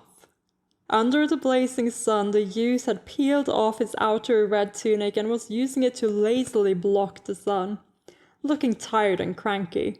His skin was pearl white, his hair coal black, and with the red tunic covering his face, his features seemed even more accentuated. Take a shot every time Sholian spends a paragraph describing what Sanlang looks like. Sholian removed his bamboo hat and put it on Sanlang's head. Here, I'll lend it to you. Sanlang blinked, then a moment later he smiled. It's all right, he said, and returned the hat to him. Sholian didn't argue. If the boy didn't need it, there was no need to push. Let me know if you need it then. Sholian straightened the hat on his head and continued walking. After a while, the group noticed a small grey building in the midst of all the sand. Upon closer inspection, it appeared to be an abandoned inn.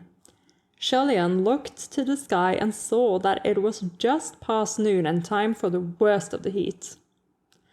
They had walked all night. It was time for a break. Sholian led the group inside, and they found a table to sit and settle at. Sholian took out a water bottle from his bag and handed it to Sanlang. Do you want some? Sanlang nodded. He reached for the water bottle and drank from it before Sholian took it back to drink himself. That's our first Hualian kiss, guys. Well, indirect Hualian kiss. He gulped down the water, his Adam's apple rolling up and down as he drank. He felt the coolness pass down his throat, incredibly refreshing. Next to him, Sanlang had his arm propping up his chin, stealing glances as Sholian drank. You have some very peculiar interests, or well, one interest actually. A moment later he asked, Is there any more? Sholian wiped away the bit of water that was caught on his moistened lips, then nodded and passed over the water bottle again. Sanlang was about to reach for it when another hand blocked him from the water bottle in Sholian's grip. Hang on, Fuyao said. He retrieved his own water bottle from his sack and put it on the table, pushing it towards Sanlang. I have one too. Go ahead. Sholian immediately knew what he was planning. Yeah, first off, Fuyao didn't even touch the teacup at the little tea house over at Eugene Mountain. He would not share water bottles with anyone. Knowing Fuyao's personality, there was no way he would ever share his... Yeah, I just said. I'm writing this book as I'm reading it. He and Nanfang had talked about testing Sanlang the night before, so the liquid in the bottle must be unmasking water. If a normal human was to drink a potion such as this, nothing would happen. However, if they were anything but human, the unmasking water would force its drinker to reveal their true form. Since Nanfang and Fuyao wanted to test to see if this youth was a supreme, the effects of the potion had to be considerable. Sanlang smiled. Gaga and I can share one bottle, it's fine. Fuyao and Nanfang eyed Sholian, and he thought, What are you both looking at me for? Fuyao said coldly. His is almost empty. Don't worry, help yourself. Really? Then you two go ahead first, Sanlang said, politely declining ellipsy answer. Which means I have to note that down, but oh my god, it's so good, this entire scene. Like, if you don't know by now, like if you didn't know by now that these two are, you know, then the fact that we've just mentioned this unmasking water, and then we immediately go, well, you two drink, and then they don't. Like, that's in your face, okay? That's like telling you that they're also hiding. And honestly, I haven't really been able to guess yet whether or not Sholian understands what we know, what Sanlang knows. At least it's a bit ambiguous in the first few chapters. But like at this point, come on. Like, come on. Those two both fell silent. A moment later, Fuyao tried again. You're a guest, you go first. Fuyao sounded polite and well-mannered, but Sholian thought he must have squeezed those words through his teeth. Sanlang also made a pleased gesture. You two are followers of the host, please drink first, otherwise it would be indecent of me. Shilian watched the three of them play this silly game of false pleasantries and pitied the sad water bottle being roughly pushed around the table with barely hidden force. He shook his head. He could feel the poor table tremble from their power play and feared it might not have long to live. The secret battle went back and forth for several rounds when finally Fu Yao snapped and sneered. "You not accepting this water means you have a guilty conscience," San Lang replied with a smile. "You're unfriendly and refuse to drink first. Who knows if you've poisoned the water? Maybe you're the one with the guilty conscience." Fu Yao pointed at Shilian. "You can very well ask him whether the water is poisoned." "Is this water poisoned, Gaga?"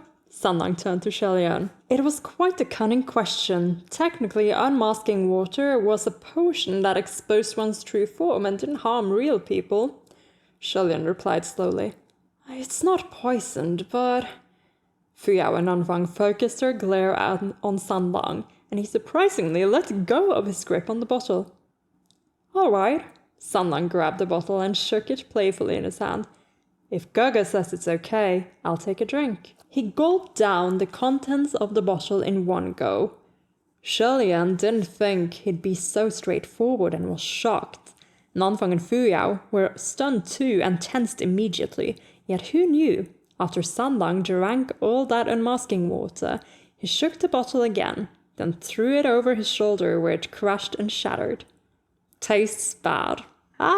This scene is a little confusing to me as well, because when I was reading it, I was like, well, okay, so is this San Lang's real form then? Because we don't think so, right?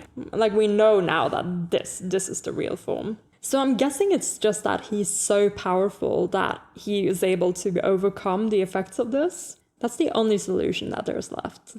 And in a power scaling sense, it makes sense, I suppose, because he is more powerful than most of the gods, if not all the gods in heaven. What kind of magic he has to counteract it, though, I don't know.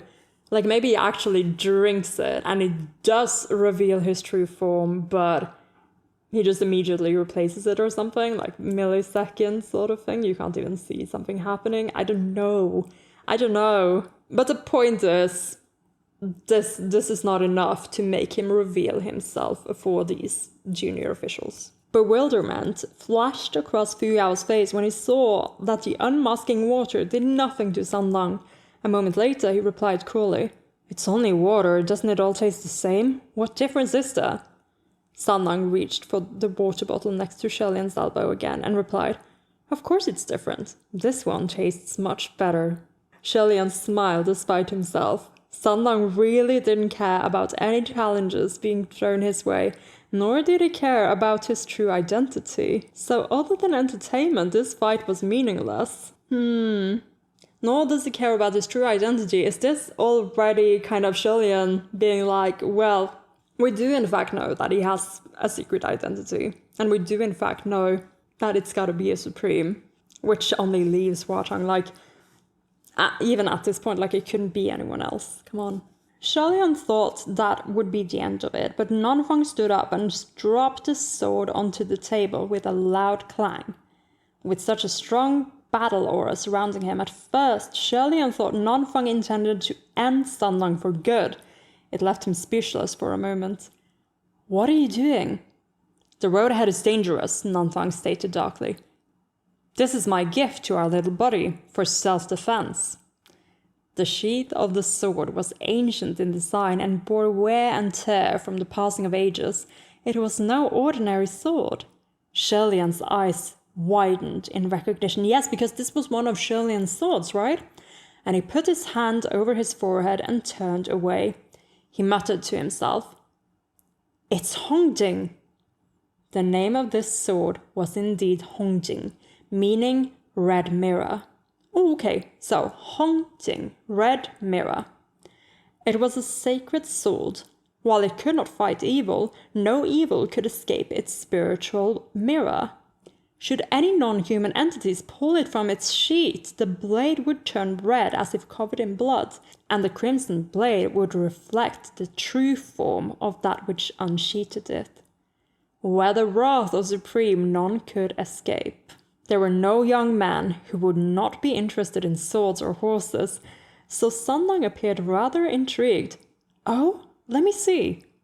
Sheath in one hand, hilt in the other, Sanlang pulled at the sword. Nanfang and Fuyao stared intently, but when merely 8 centimeters of the sword was pulled out, Sanlang laughed. "Gaga, are your servants playing a joke on me?" Sholian cleared his throat and turned back around. "Sanlang, I already told you they're not servants." Then he spun back. "Who's joking around with you?" Nanfang demanded coldly. "How can one defend oneself with a broken sword?" Sanlang sheathed the sword and threw it back onto the table. Nanfang's face froze for a moment, then he immediately picked up the sword to check. He pulled it from the sheath and heard a clunk, and suddenly, in his hand was now a sharp and chilling, broken sword. Hongjing's blade was broken 8 centimeters down. Oh my lord, the art of this is insane, guys. It's like cartoonish. They're just cartoonishly looking at this. Oh my lord, this is fantastic. Nanfang's face changed colors, and he turned the sheath upside down. There was the clattering sound of a mess of clinks and clanks. What was left of the blade within the sheath was now broken into bright, sharp little fragments. The Hongjing sword was a powerful weapon that could expose its enemies. That wasn't a lie, but Nanfang had never heard of any technique that could break it from within the sheath. Nanfang and Fuyao both pointed at Sanlang and cried, "You!" Sanlang snickered and leaned back in his chair, putting his black-booted feet up on the table. He tossed one of the broken pieces in his hand in the air to play with. "I'm sure you guys didn't do this on purpose, and just weren't careful enough with it on the road. Don't worry about me. I don't need some broken sword as protection. Keep it for yourselves." As for Sholian, he simply couldn't look at Hongjing directly. The sacred sword used to be part of Junwu's collection. During his first ascension, Sholian once visited Junwu's palace and thought that, despite its lack of combat power, Hongjing was an interesting sword, so Junwu gifted it to him. After the first banishment, there was a time when things had gotten really hard, and Sholian gave the sword to Fengshen to be pawned. That's right, pawned. The money made from pawning Hongjing was enough to fill their stomachs for a few meals. Sholian had pawned off too many treasures during that time, and he had forced himself to forget every single one of them, lest his heart bleed with regret. Fengshen remembered the sword after his ascension and couldn't bear having a sacred object lost among mortals, so he managed to find it again. It was sharpened, cleaned, and hung in the palace of Nanyang. And now it had been brought down by Nanfang. In any case, whenever Sholian saw that sword, his head would faintly ache, so he could only look away. Again, this is like information that's being fed to us, like we're learning that, yes, Fengshen went and found the sword again, and that's why Nanfang has it. And I guess this is like something that Sholian could kind of deduce by the fact that Nanfang has this sword. But the details of the story being told to us so clearly makes me think that this is, again, some information we're getting from the omniscient narrator. So while Sholian can guess that Fengshen is the one who owns the sword now, and that he would have had reasons to go looking for it, the very specific details of the fact that Fengshen remembering the sword after his ascension and couldn't bear having a sacred object lost among mortals and therefore managed to find it, sharpened, cleaned, and hung in the palace of Nanyang. That's not something Sholian could possibly know, you know? So yeah, this is what I mean by that. Omniscient narrator / storyteller who gives us some information to kind of pad out these things, while keeps other information secret. And I don't necessarily think this is a bad choice, though I do wonder how much of it was changed in the revisions. I'd love to know if the author decided to keep this voice, because it seems that it's very intentional. But it also means that you, again, as a reader, need to have your wits about you in order to pass out who knows what, who is saying what, and you have to treat it as a sort of fairy tale sort of telling while simultaneously treating it as a novel. So far, I'm not having any issues. I wonder if I'll have more issues when we come to things that I don't already know a little bit about. He could sense that the other three were about to start bickering again and shook his head. Instead, he carefully observed the weather outside. The wind was picking up, Shelia noted. There might be a sandstorm later. If they continued on their way, would they be able to find shelter? Just then, over the golden sand, 2 shadows suddenly flashed by. Shelia straightened up immediately. 2 silhouettes, one black, one white, sauntered unhurriedly but rapidly, as if they were gliding through clouds. The one dressed in black was slender and elegant. The one dressed in white, on the other hand, was a female cultivator, with a sword on her back and a whisk in hand. As they sped by the abandoned inn, the black figure didn't look back once, but the white figure glanced over and smiled. That smile was like their forms, gone in a flash but leaving a forebodingly strange feeling. It was only because Shelia had been keeping an eye on the outside that he caught that scene, but the other 3 probably only saw their retreating backs. Nanfang rose instantly. Who was that? Shelia stood up too. Dunno, but they're definitely not ordinary people. After a moment's deliberation, he said, The wind is picking up. Stop playing around and let's go as far as we can. Although the bickering trio constantly argued, they had nevertheless steeled their hearts to do what they came here to do. So they immediately stopped butting heads and cleaned up the pieces of Hongjing before heading out the door. The 4 of them continued their trek, now against a blowing headwind. They walked for another 4 hours, wind howling in their ears, but the progress they made was nothing compared to the distance they were able to cover earlier in the day. The whipping gusts grew stronger, and the wind whipping the sand battered their faces and bodies, beating at any uncovered skin. The more they advanced, the more difficult it became. Gusts became deafening gales, and whirling sand filled the air around them, obscuring their path. Shelia, holding his bamboo hat down, called out, "This sudden sandstorm feels strange." No one answered him, and Shelia looked back, afraid that someone might be lost, but all 3 were present and following, just no one had heard him. The gales were so strong that his voice was swallowed up. He wasn't particularly worried about Nanfang and Fuyao. Even with crazed winds whipping, the 2 walked steadily, full of killing intent. Sanlang, on the other hand, followed closely behind Shelia, never more than 5 steps away. Even with so much sand blowing and thrashing about, Sanlang remained calm and collected, hands clasped behind him as he walked. His red tunic and black hair danced wildly in the wind, as if he hadn't any care in the world. Shelia could feel how hard the sand was hitting his face, and was worried by how little Sanlang seemed to mind. He opened his mouth to tell the youth to watch out for sand getting in his eyes and sleeves, but figured he wouldn't hear anything he'd say, so Shelia reached over directly to help fold in his sleeves, patting them down to make sure no sand would get in. Sanlang was taken aback by the sudden gesture. The other 2 behind them approached, and with everyone in better hearing range, Shelia tried talking again. "Be careful, everyone.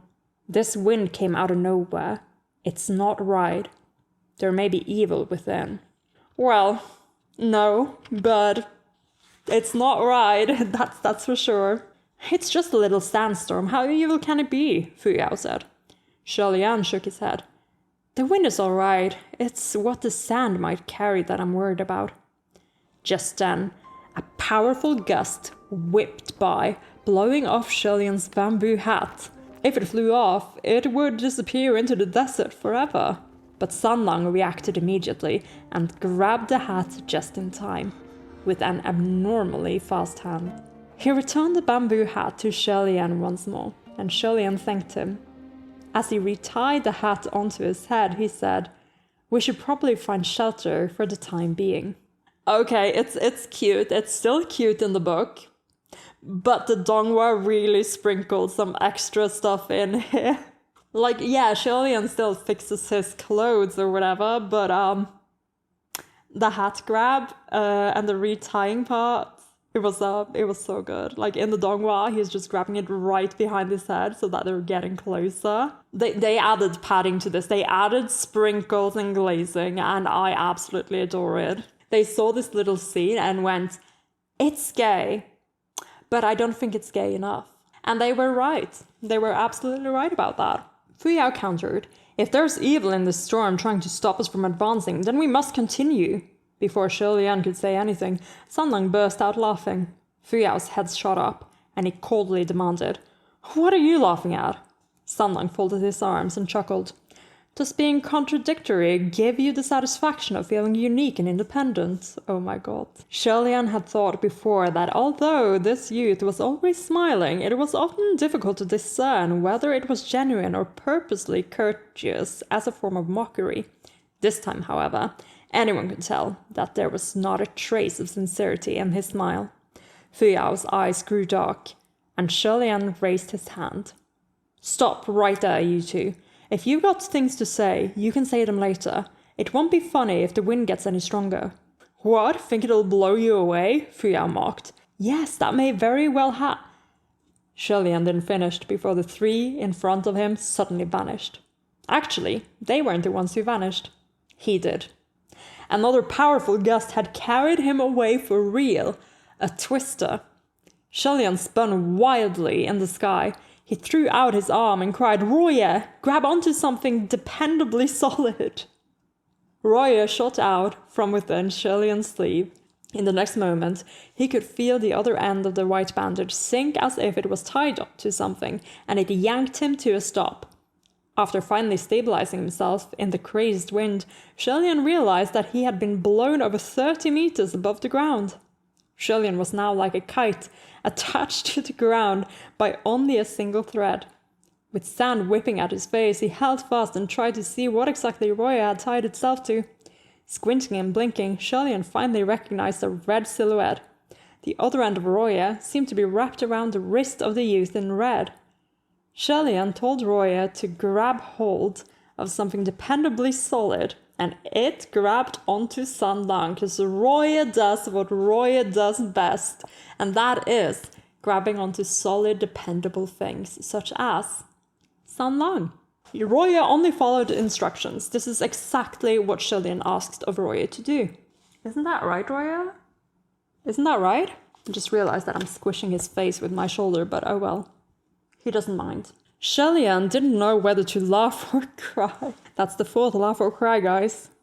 He was about to command Roya to grab onto something else when the pull on his arm suddenly grew lighter. Sholian's heart sank. There wasn't a feeling of Roya being released, but something much worse. Sure enough, the red silhouette suddenly grew closer and was soon within reach. Okay, this confirms to me actually that Sanlang let himself get pulled up. He could very well have pulled Sholian down by just holding Roya and pulling. He let himself get whipped up there, come on. Sanlang had been dragged into the windstorm too. Sholian tried to shout, "Don't panic," to him, but the moment he opened his mouth, he got another mouthful of sand. At this point, Sholian had gotten used to eating sand. He wanted to tell Sanlang not to panic, but in all honesty, he didn't think the boy would fret in the slightest.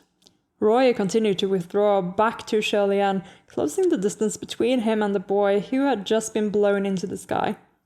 As he suspected, Sanlang didn't look the least bit anxious, appearing as if he could calmly open a book and read right then and there. Sholian wondered if Sanlang had gotten dragged in on purpose. Yeah, he did. He had. Roya wrapped itself around the waist of the two to tie them together. Sholian hugged onto Sanlang, then commanded, "Go, try again, but don't bring up any more people." The silk band shot out once again, but this time it grabbed onto Nanfang and Fu Yao. Sholian felt drained. "Roya," he said tiredly, I said no people, but I didn't mean it so literally. All right. Shelian twisted himself towards the ground and shouted, Nanfeng, Fuyao, hang on tight. Down below, of course, Nanfeng and Fuyao did their utmost to try to anchor themselves, but the winds were simply too strong. Soon, to no one's surprise, another two silhouettes joined them in the twister. Now all four of them were swinging about in the air at high speed. Within the dark yellowness between the heavens and the earth, that twister was like a slanted sand pillar reaching the sky. Four silhouettes tied together by a white silk band were whirling non-stop within it, going faster and faster, higher and higher. How did you both get blown up here too? Shelian shouted, enduring all the sand blowing into his mouth. Oof. All they could see was sand, and all they could hear was wind. They had no choice but to use their loudest voices to shout to each other. Oscar jump, Roya! Fuyao yelled back, spitting out sand as quickly as he got a mouthful of it. Shelian seized his jump Roya with both hands and said ruefully, Oh, Roya, all four of us are counting on you now. Please, absolutely do not grab the wrong thing again. Now go! With heroic solemnity, Shelian released Roya once more. Stop relying on that toy. Think of something else, Nanfeng roared. But just then, Shelian felt a tug from the other end of the silk band and lit up. Wait, give it one more chance. It's caught something. It better not be a random passerby. Let the poor person go, Fuyao roared too. Shelian was also afraid of the same thing. He tugged back at Roya, but it remained taut and firm. And Shelian let out a breath of relief. It's not, it's something solid, quite stable. Then he commanded Roya, Pull! Roya rapidly shortened against the force of the crazed twister. The four silhouettes were quickly pulled out of the wind pillar, and gradually, in the midst of boundless yellow sand, Shelian could make out the contours of something large, black, and half round down below. This landmark was extremely big, about the size of a small temple. It was what Roya had latched onto. When they came closer to the ground, Shelian could finally see clearly that this round structure was actually a giant boulder. In a windstorm of such force, this boulder was like a solid, silent fortress, no doubt the perfect shelter. While on the road earlier, however, none of them had seen such a rock. Who knew how far that strange twister had taken them? When they landed, they immediately circled around to the back of the boulder to shelter from the wind. The moment they went around, understanding dawned on Shelian. Thank the heaven official's blessing! Another title drop. Turned out, in the back of this boulder there was an opening.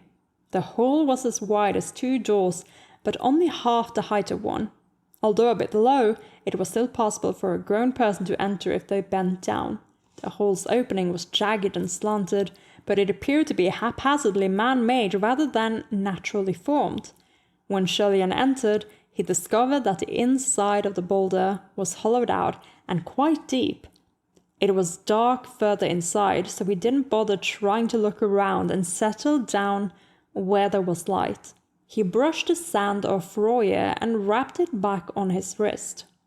Nanfeng and Fuyao were both spitting out sand and covered in it from head to toe. From their eyes to their ears and their mouths and noses and all over their clothes. They peeled off their outer robes and shook them out.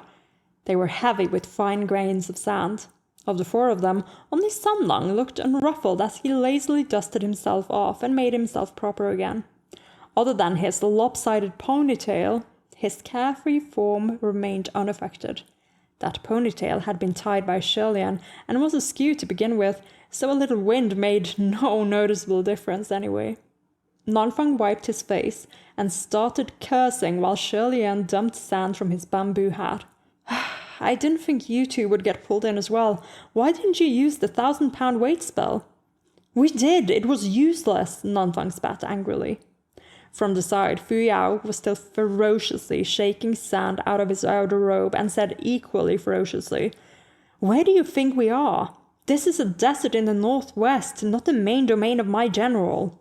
Nanfeng continued, The north is the territory of the two generals' pay, and the west belongs to Xuan Yijin. You won't find a Nanyang temple within a 100-kilometer radius of this place. Okay, we actually have a Chinesian mention already. That's impressive. That's super early. In the Donghua, I believe his name was first mentioned in episode 11. I don't remember the context, but I remember it was mentioned around then. Because the name was a part of my character rankings for season 1. And I was like, well, he's not a character yet, he was just a mention. Okay.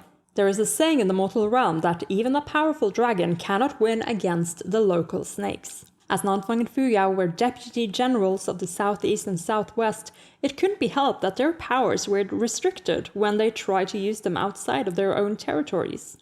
Seeing their incredibly sullen, frustrated faces, Sholian thought that this was perhaps the first time they were sent flying by a huge wind to tumble in circles without any way to land. Are you saying that you've been in this situation before, Sholian? This is a very strange one. You two have worked very hard. Sanlang sat down next to him and propped up a cheek with his hand. So, are we just gonna sit here until the storm blows over? Looks like we'll have to. Sholian turned to him and replied, as strong as that twister is, it can't possibly blow a giant rock into the sky. You never know. Like you said, there is certainly something off with that wind. A sudden thought came to Sholian. Sanlang, may I ask a question? Ask away, Sanlang replied. That state preceptor of Banyue, is it a man or a woman? Sholian asked. Did I not mention earlier? She's a woman. Just as I suspected, Sholian thought. Earlier, when we were resting at the abandoned inn, didn't we see 2 figures pass by? Their steps were graceful and strange, definitely not those of a mortal. And the one in white was a female cultivator. Fuyao looked doubtful. It's not easy to identify whether they were a man or woman by the robes, and they looked taller than the average woman. Are you sure you saw right? I'm absolutely sure, Sholian said. So I thought she might be the state preceptor of Banyue. Well, you thought wrong. Good guess though, it would have been mine. It's possible, Nanfang said, but there was another black-clad figure traveling with her. Who could that be? Hard to say, but that person was walking even faster than she was. Their strength is definitely no less than hers, Sholian said. Could it have been the other evil state preceptor, Feng Xin? Fuyao wondered. I think, regarding that, the whole dual evil masters title was only given because, historically, their actions were similar. Both were equally evil, so people connected them together as a pair to remember them more easily. Like the 4 great calamities of the ghost realm. Even if there aren't really 4 that fit, they are made for because it's simpler. Hearing Sholian say this, Sanlang burst out laughing. But yeah, this is this is true though. This is true. And this is fun because this is Sholian saying to us that, yeah, that's not true. And he actually knows that it's not true because, you know. But because we have also just learned about the 4 calamities, and we've just learned that, yes, there's only 3 supremes really, but they made it 4 to make the numbers match. Like, it makes logical sense that there's another one of these. They made them 2. Not because they are connected, but because it's easier to remember. I just love this coincidence being like, well, of course this is logical. And as a reader, when you're reading this, you're like, yeah, of course it's logical. This is not at all Sholian, you know, deflecting something important. How would you know this, Sholian? How would you know this? And of course, Sanlang found this very amusing. Sholian stared at him. It's nothing, Sanlang said. I just thought that what you said made sense. One of the 4 in the 4 great calamities is certainly only there for the head count. Please continue. Yeah, that would be amusing to you, Sanlang. Sholian continued. In reality, the dual evil masters have nothing to do with each other. I've heard of State Preceptor Feng Xin, have you now? He was the State Preceptor of Yonghan, born at least 100 years earlier than State Preceptor Banyue. At least, huh, Sholian? At least. Oh my god, knowing this, knowing what's to come, it's even It's even funnier reading this. You don't know of the 4 great calamities in the ghost realm, but you know about state preceptor function of Yong'an in the mortal realm? Fu Yao asked in disbelief. I overhear things while collecting scraps in the mortal realm. It's not like I collect scraps in the ghost realm, so of course I don't learn anything about them, Shelian explained. The wind outside the cave seemed to be dying down. Nanfang approached the opening of their shelter, patting the rocky surface here and there, inspecting its material. He stared fixated at it for a moment, then lowered his head. Why would there be a hollow rock like this in the middle of the desert? He thought the boulder was rather suspicious, but Shelian wasn't surprised by it. Hollowed boulders like these aren't unusual. The people of Banyue used to build shelters like these to hide from sandstorms, or even for passing the night while taking their livestock to graze. Some holes weren't dug but rather blown out, Shelian said. How could they graze in a desert? Nanfang asked, confused. Shelian smiled. It wasn't all desert here 200 years ago. There used to be an oasis. Gaga, Sanlang called. What is it? Shelian turned his head. Sanlang raised his hand and pointed. The rock you're sitting on seems to have writing on it. What?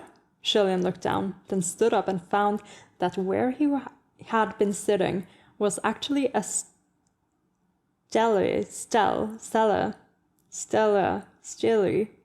The fuck is this word? Like, I know it means, a carved stone monument, it says. I know it's a carved stone monument, but, Steel. A stele. We're calling it a stele. Okay. So we found that where he had been sitting was actually a stele, a carved stone monument. After wiping off the layer of dust, there were indeed letters on its surface. However, the characters were carved rather shallowly, so the words weren't very clear. At least half the stele was still buried, and the words stretched from beneath the sand all the way up until they faded into blackness. If there was writing here, it had to be examined. I don't have much power left. Can someone lend me a palm light? Thanks, Shelian asked. Nanfang snapped his fingers, and a small burst of flame ignited in his palm. Shelian stole a glance at Sanlang, but the youth didn't appear surprised. Shelian supposed that after seeing the teleportation array, there wasn't much more to be surprised about. Nanfang moved his palm to where Shelian directed him to brighten the writing on the stone stele. The characters were incredibly odd, slanting as if randomly scribbled by a toddler. What is this? Nanfang wondered. Banyue script, Sanlang replied. I'm sure Nanfang asked the meaning of the words, Shelian said. Let me see. Shelian dusted more sand off the stone stele, revealing the first column of writing, with the largest characters. That had to be the heading. The same characters also appeared repeatedly in various sections of the text. Fu Yao approached and produced a palm torch. You know how to read Banyue script? Truth to be told, I collected scraps in Banyue before that evil master of Banyue or whoever came about, Shelian replied. Collected scraps in Banyue, huh? And as we know from our Donghua days, that is code for I was involved in a key political event in Banyue. So elliptic answer from Fu Yao and Nanfang, I'm supposing. Is there something wrong? Nothing, Fu Yao humped. Just wondering where you haven't collected junk. Shelian flashed a smile, then looked down again at the characters. A moment later, he suddenly said, General. What? Nanfang and Fu Yao answered at the same time. Oh my lord, there are so many hints just sprinkled throughout this entire first volume. But they've been really heavy with it in these couple of chapters. Just saying. Shelian looked up. The first word on this stone stele is general. He paused for a moment. But there's another character after it that I'm unsure the meaning of. Nanfang seemed to sigh in relief. Then you'd best look some more. Sigh in relief, huh? Shelian nodded, and Nanfang shifted his palm over further to light up the other words. Something didn't feel right. Shelian thought. There seemed to be something else on the periphery of his vision. Okay, yeah, finally we're approaching this group of people because we discovered them a bit earlier, before we started examining this rock earlier, right? With both hands pressed on the rock, Shirley-Ann slowly looked up. Above the stone stele, the flickering flames illuminated a stiff human face. This face, with its bulging eyes, was staring straight at him. Ah! The one who screamed wasn't Shirley-Ann or Nanfang, but that stiff face. Nanfang immediately took out his other hand and ignited it as well. He put both hands together and grew the flames until they were bright enough to light up the entire cave. The one whose face was revealed by the light was a person who had been hiding in the shadows this whole time. When the flames grew bigger, he scurried along the walls towards the back of the cave, and there Shirley-Ann saw 7 or 8 people huddled together and trembling in fear. "Who are you?" Nanfang shouted. Nanfang's angry shout echoed in the cave, and Shirley-Ann, whose ears were still ringing from the scream earlier, covered his ears. Noise from the windstorms had deafened them, and anything spoken too softly wasn't heard. After they entered the cave, they had discussed the evil master of Banyue, then focused their attention on deciphering the stone stele, so no one had noticed there were others also hiding within their shelter. The 7 or 8 people trembled. A moment later, an elder of 50 or so years stammered, We're a merchant caravan passing through the area, just ordinary merchants. This sandstorm is too fierce, so we're hiding in here for the time being." He was the most composed in the group, and by the looks of it, the leader. Nanfang asked, "If you're just ordinary merchants, why are you sneaking around and hiding so furtively? Furtively, like a bit like fugitives, sort of, in a way that attempts to avoid notice or attention secretively." Furtively.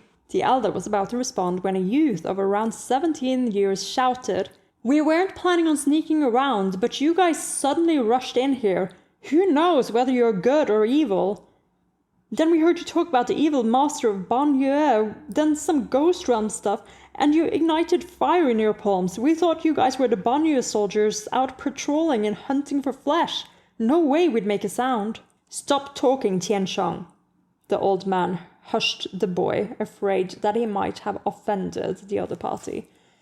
Tianshang is the boy in the Banyue Arc. I never wrote his name down because it didn't seem that important. But he appeared to be even younger in the Donghua, while here he is 17 years old. You know, Shirley-Ann's age when he ascended. Or, you know, he looks to be around 17 years old. In other words, he should be looking a little bit older, like he should be like Shirley-Ann age looking. A little younger maybe, I don't know. Did Shirley-Ann age like at all after he ascended? Like, did he get to look any older? Because I've always felt that Function and Mooching got to look a little bit more mature. Maybe, maybe not. Maybe they also look around 17-ish. The youth had thick brows and large eyes, with the face and mind of a tiger. As soon as an elder spoke, he shut up immediately. Yeah, like this is not giving that little kid vibes. This is giving like a teen, like late teens teenager at like cusp of manhood, you know? Shirley-Ann put down his hands, his ears no longer ringing, and said amiably, "It's nothing but a misunderstanding, just a misunderstanding. Let's all relax a bit. No need to be so nervous." He paused for a moment before continuing to explain. "We are not Banyue soldiers. I am just a cultivator from a small shrine. These are people from my shrine. We only know a few tricks, nothing fancy. You're ordinary merchants and we're ordinary cultivators without malicious intent. It just so happens that we all entered the same shelter to hide away from the same sandstorm." His voice was soft and gentle, each word spoken slowly to calm everyone's nerves. After much explanation and reassurance, the merchant's party finally relaxed. Like, Shirley-Ann he's such a calming presence. Like, he would be a great leader. Like, I get why the Emperor had his eye on him. Like, he would be a great, he would probably deal with, what I'm trying to say is, like, give him some sort of actual power and decisive, you know, energy. Like, he handled the junior officials quite well when they came down to, like in the previous arc. I am sure he would handle those 100 heavenly officials really well if you made him in charge. I trust my boy, Sholian. I trust my boy. Yet unexpectedly, Sanlang suddenly laughed. I think you're being way too humble. Those merchants aren't as simple as they say they are. No one understood what he meant and looked at him in confusion. Don't at least half the travelers go missing when trekking through Banyue Pass? To cross this land while knowing that rumor, surely you're all extraordinarily brave. Nothing ordinary about you. That's not all true, young man, the elder responded. Besides the fact that rumors are largely exaggerated, there are many caravans that have passed through without harm before. Oh, Sanlang said. As long as you find the right guide and go around Banyue territory, all is well. So we sought out and found a local to lead us, the elder said. I wonder if Sanlang might have picked up on the guide Joe's presence, but he is not very mortal energy-wise. I don't know, like something about him exposed him. And that's why he was, trying to peel off the paint, so to speak. Like he was antagonizing the whole group in order for them to start revealing this. Yeah, that youth, Tian Sheng said. It all depends on the guide. We owe everything to Ajoge for the brother part, right? If not for him, we wouldn't have been able to avoid all those quicksand pits. When the sandstorm started, he knew exactly where to bring us to hide. Otherwise, we would be buried alive in sand by now. Sholian took a glance. This Ajao, who guided them, looked rather young, seemingly in his 20s, with an attractive, stony face. When he was praised by the other two, he didn't make a show of it. His head was down, and he mumbled, It's nothing, just doing my duty. Hopefully, when the wind dies down, none of the camels or cargo will be damaged. They'll be fine for sure. The merchants were all very optimistic, but Sholian had a feeling things weren't as simple as they all thought. If all trouble could be avoided by simply not crossing into Banyue territory, then did all the former travelers who lost their lives die because they didn't believe the rumors? Now there's another reason you're about to find out though. Sholian gave it some thought and said to Nanfang and Fuyao in a quiet voice, This is too sudden. Once this storm passes, we'll need to make sure these people pass through safely before going to the Banyue ruins. Then, Sholian looked back down to continue deciphering the Banyue writing on the stone stele. He recognized the word general earlier, but that was because it was a common word. It had been 200 years since he last visited the kingdom of Banyue. Even if he was fluent then, it had been forgotten since. Shouldering the burden of translation really required time and patience. Yeah, I know. Big shout out to everyone who does any kind of translating, and especially to all the people who made this book available to a wider audience. Just then, Sanlang said, Tomb of the General. Sholian remembered now. The last character was the one for tomb, grave, burial, and other similar terms. He turned to look at him, amazed. Sanlang, do you know the Banyue script too? Sanlang smiled.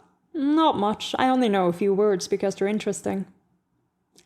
Sholian was already used to him saying that. The word tomb was not one often used. If Sanlang really only knew not much, how could he just happen to know exactly what this one character meant? His not much probably meant the same as ask away, and Sholian grinned immediately. Excellent. Maybe the characters you recognize happen to be the ones I don't know. Come closer and let's examine this together. Little study buddies, loving this for them. Sholian waved lightly to beckon, so Sanlang went over. Nanfang and Fuyao stood next to him, lighting the tomb with their palm torches for them to read. Sholian lightly touched the words with his fingers, reviewing and writing in a low voice with Sanlang, softly reading the words. The more they read, the more amazed they looked before gradually growing glummer. The merchant boy, Tian Sheng, was young, and youths were prone to curiosity. After the little chat earlier, it was as if they had become familiar, so he called out, "Gaga, what does it say on the stele?" See, this Gaga isn't even from Sanlang, so I feel like, I don't want to count this in my tally. I'm going to put it on the side again. The side Gaga tally, the Gagas that are not from Sanlang, because they don't really count. Sholian snapped out of it and replied, "And also, how does Sanlang take to this random kid coming in and calling his Gaga like... I don't think he enjoys this. I think there should be some jealousy here." Sholian snapped out of it and replied, "The stone stele is a memorial. It tells the story of the life of a general." "A Banyue general?" Tian Sheng asked. "No, a Central Plains general," Sanlang answered. "A Central Plains general?" Nanfang was puzzled. "Why would the people of Banyue build a memorial for a Central Plains man? I thought the two nations were constantly at war with each other." "This general was special," Sanlang replied. "Although the memorial calls him general, he was actually no more than a captain." "Was he promoted to general later?" "No, at the beginning he led a troop of hundreds, but it dwindled to a troop of 70, then to 50. In other words, continued demotion." The feeling of being demoted to the point of nothing was quite familiar to Shelley, and he could feel eyes on him. He pretended not to notice and continued to decipher the Banyue writing. Tian Sheng couldn't understand and continued asking, "What kind of official gets demoted lower and lower in rank? As long as he didn't make any major mistakes, there should only be delays in promotion, not demotion, right? How much of a failure do you have to be?" Another ellipsy answer, and this time I think it's from Shelian. Shelian clenched his right hand into a fist and raised it to his lips.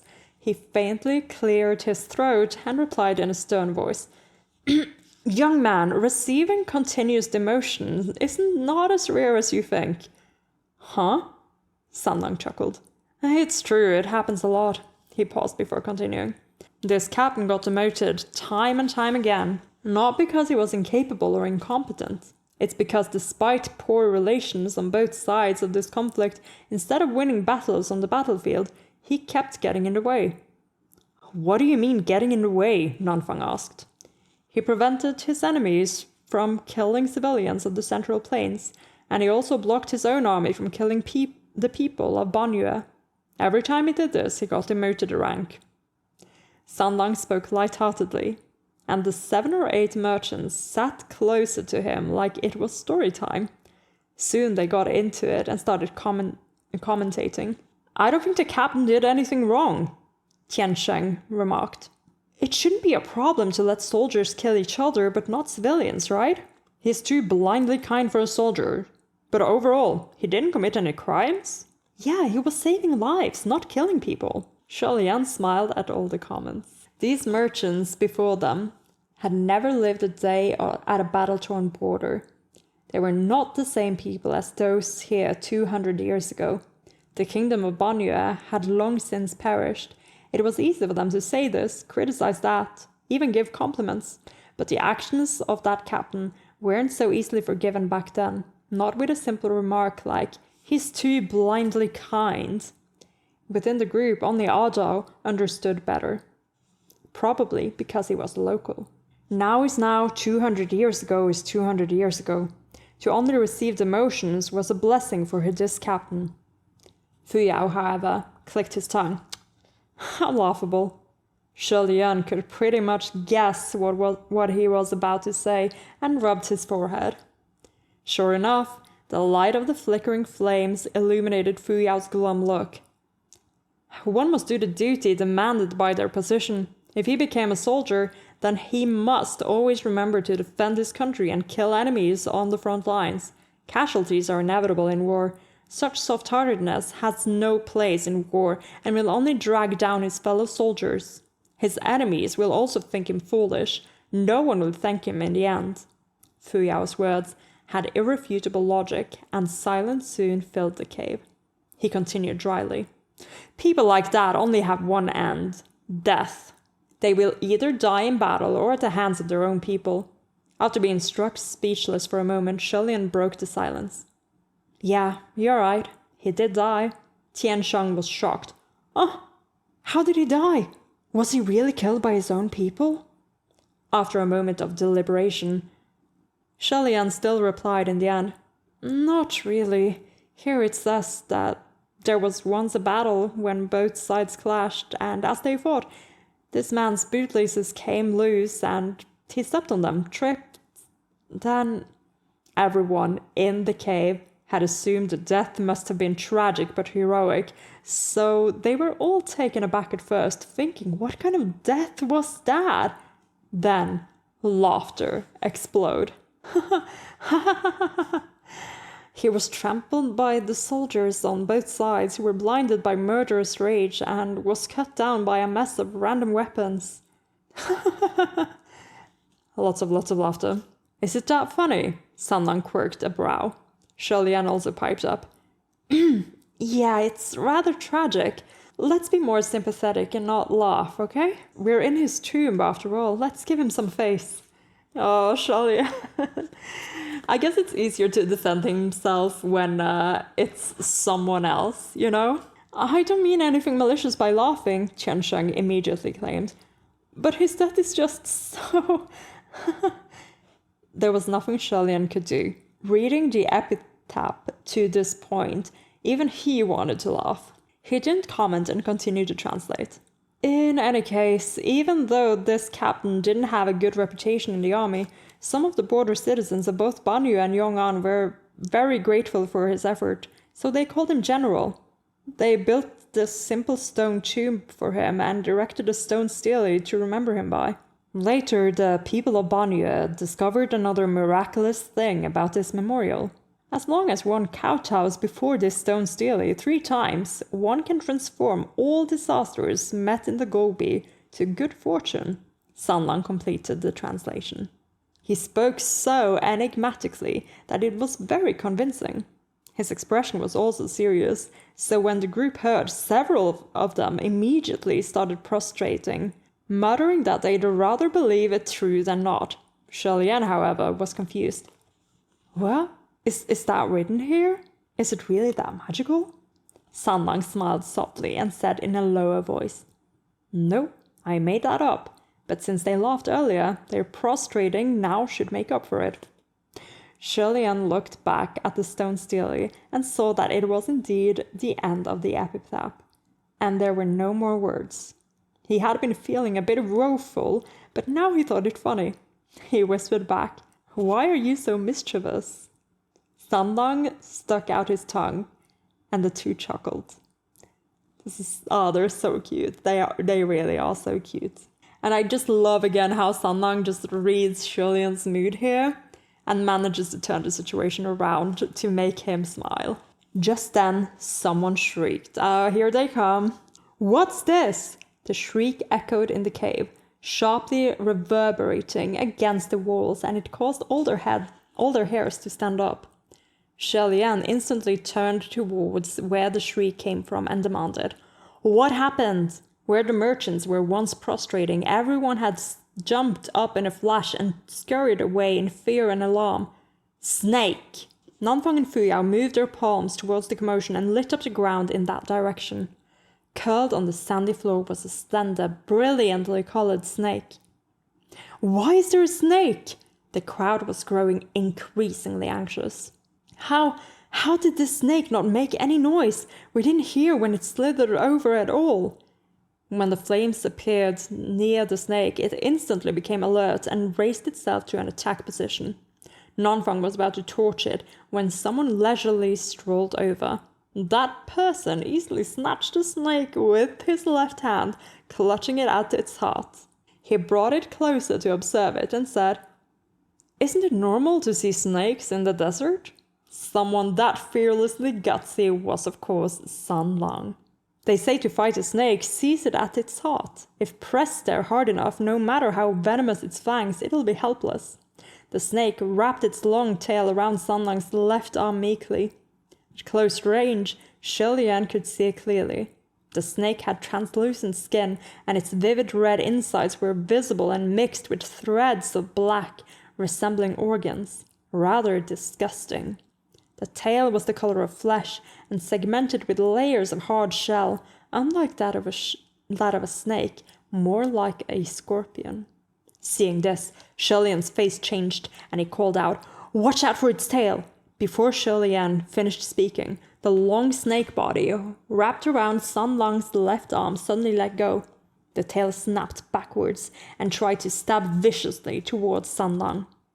Venomous as the tail was, Sun Lang's right hand was faster, and he easily caught it. Now holding both head and tail, Sun Lang showed off the snake to Sholian like it was an interesting toy, laughing. God, I fucking love Sun Lang. This tail is pretty interesting. On the end of the tail, there was a long flesh-red needle. Sholian sighed in relief. "I'm glad you weren't stung, as I thought this is a scorpion snake." Nanfang and Fuyao approached to observe the snake too. "Scorpion snake?"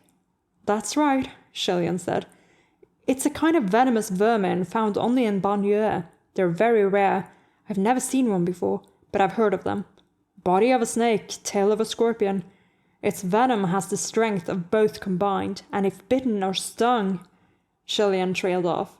He watched Sun Lang twisting the snake, pulling and squeezing as if it were a towel. Stopping just short of tying it into a bow. Sholian was speechless for a moment, then gently chided. "Sun Lang, stop playing with the poor thing. It's dangerous." Sun Lang laughed. "Don't worry, Gaga. It's nothing. The scorpion snake is the totem of the Banyue State Preceptor. Gotta take this rare chance to examine it." Sholian blinked. "The totem of the Banyue State Preceptor?"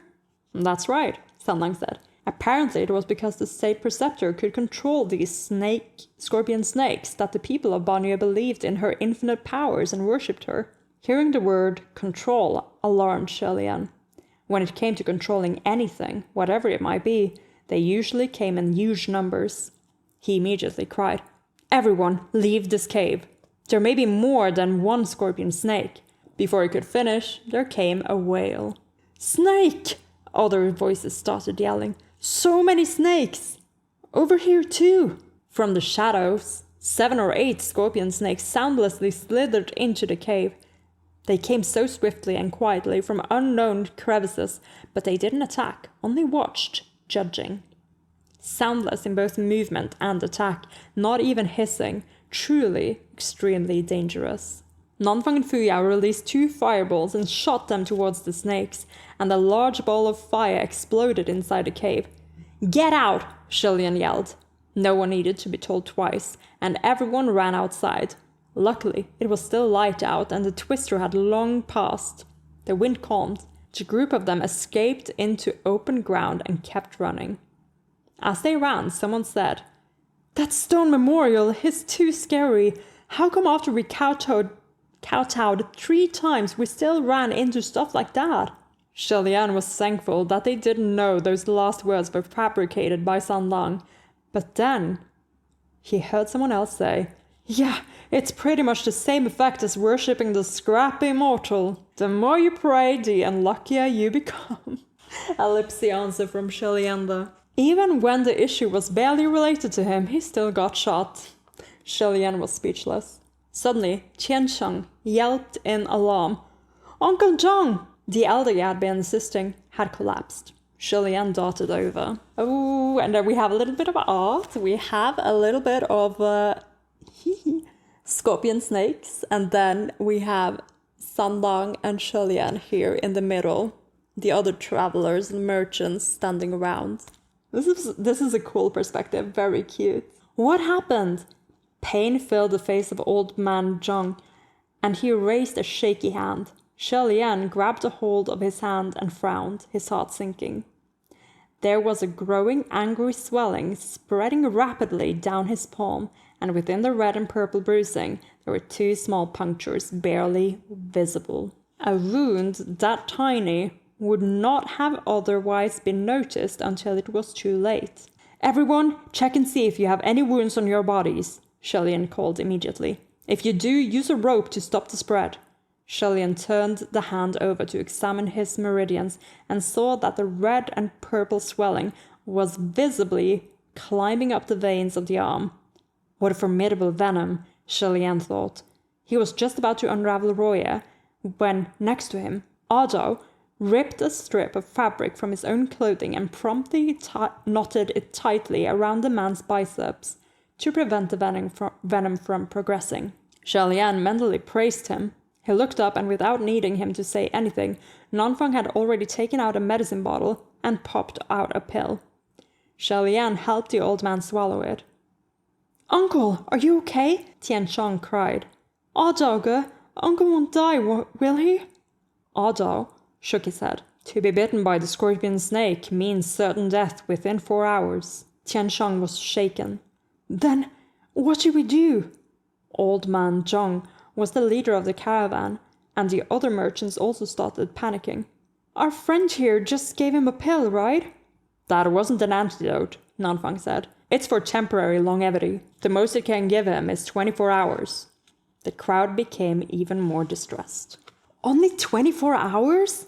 Does that mean we can only sit here and wait for death to come? Is there no saving him from this venom?" Right then, Sanlang walked over slowly. "There is a way." Everyone turned to stare at him. Tiansheng turned his head joyously. "Doge, if there's a way, why didn't you say so? Give me a fright." However, Ado stayed silent and shook his head. "Of course it's not easy for him to say," Sanlang said. "How could he possibly tell you that the bitten one can only be saved at the cost of everyone else's lives?" "Sanlang, what do you mean?" Shelian asked. "Gogo, do you know the story behind the scorpion snake?" Sanlang asked. "In the legends, many hundreds of years ago, there was once a king of Banyue who, while hunting, inadvertently caught 2 spirits born from 2 venomous creatures, one snake and one scorpion. The 2 venom spirits cultivated deep within the mountains, ignorant of the world and causing no afflictions. Nevertheless, the king considered their nature and believed they would cause evil sooner or later, so he decided to execute them. They begged and begged for their lives to be spared, but the king was cruel. He forced the 2 creatures to mate in front of him and his ministers to serve as entertainment at one of his many banquets, and after the feast, they were executed. Oh my fucking god. That's dark. That was a lot darker than this story was told in the Donghua. Only the queen pitied the 2 creatures, but she feared going against the will of the king, so all she could do was pick the leaf of a fragrant fern and cast it out to cover their corpses. The snake and scorpion became vengeful spirits, immensely resentful, and they cursed the descendants born from their mating to forever remain in the kingdom of Banyue to destroy its people. Ever since then, scorpion snakes were only found within Banyue territory. Should anyone be bitten or stung, the venom would spread through their body like wildfire, and they would die a miserable death. However, thanks to that one act of kindness by the queen, the fern leaves used to cover their corpses became the antidote for their venom. That plant is called Shanue, and it only grows within the borders of Banyue. Sanlang finished. Is the legend true? Can it be believed? The merchants asked anxiously. Buddy, this concerns life and death. Don't joke around with us. Sanlang smiled but said nothing, refusing to speak more after telling Shelian the tale. Tiansheng turned towards Zhao. Zhaoge, is what that red-clad Goga said true? Another Goga that was...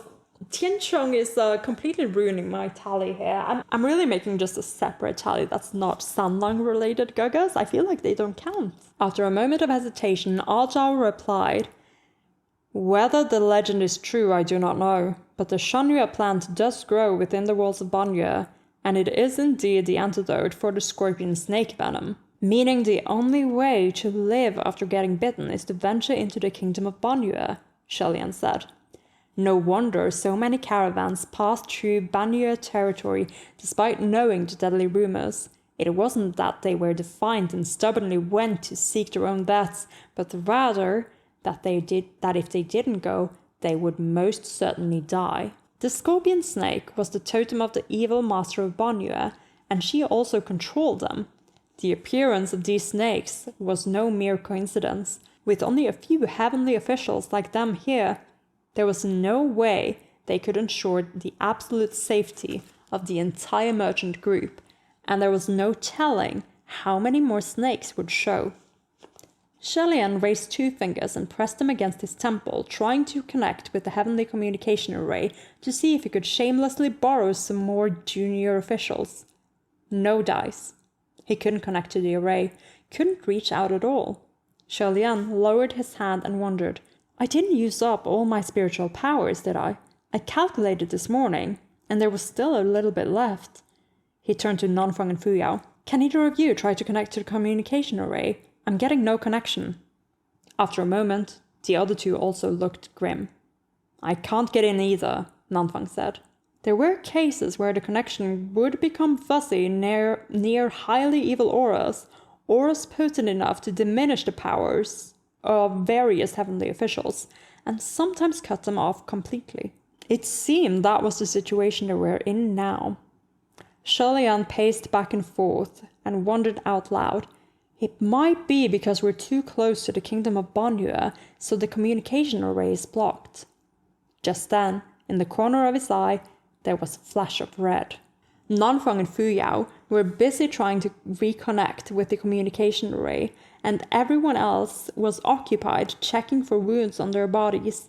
The boy, Tiancheng, was anxiously holding tightly onto Old Man Zhang and didn't notice a wine-red scorpion snake soundlessly climbing up his spine, curling near his neck and opening its mouth.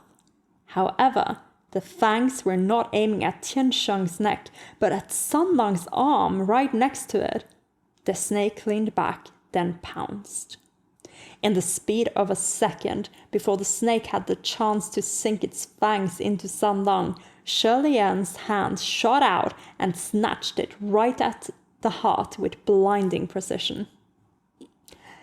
Given his strength, Shelian could crush the snake's heart if he wanted to, rupture its innards and spill its insides, but not knowing whether the snake's flesh was also poisonous, he didn't dare to press harder. Shelian raised his other hand to grab for the tail, but the snake was slippery and artful, making it difficult to catch. Shelian squeezed, but he only felt something soft and cold slither away from his fingers. The next moment, a sharp needle pain flared from the back of his hand. The scorpion tail. After the sting, Shelian snatched the tail and captured the snake properly.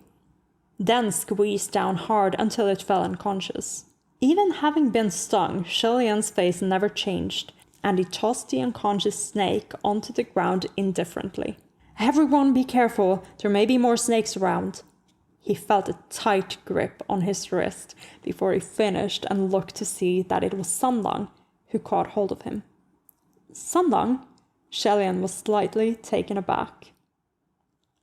The reason he sounded confused was because, at that moment, the expression on the youth's face was off.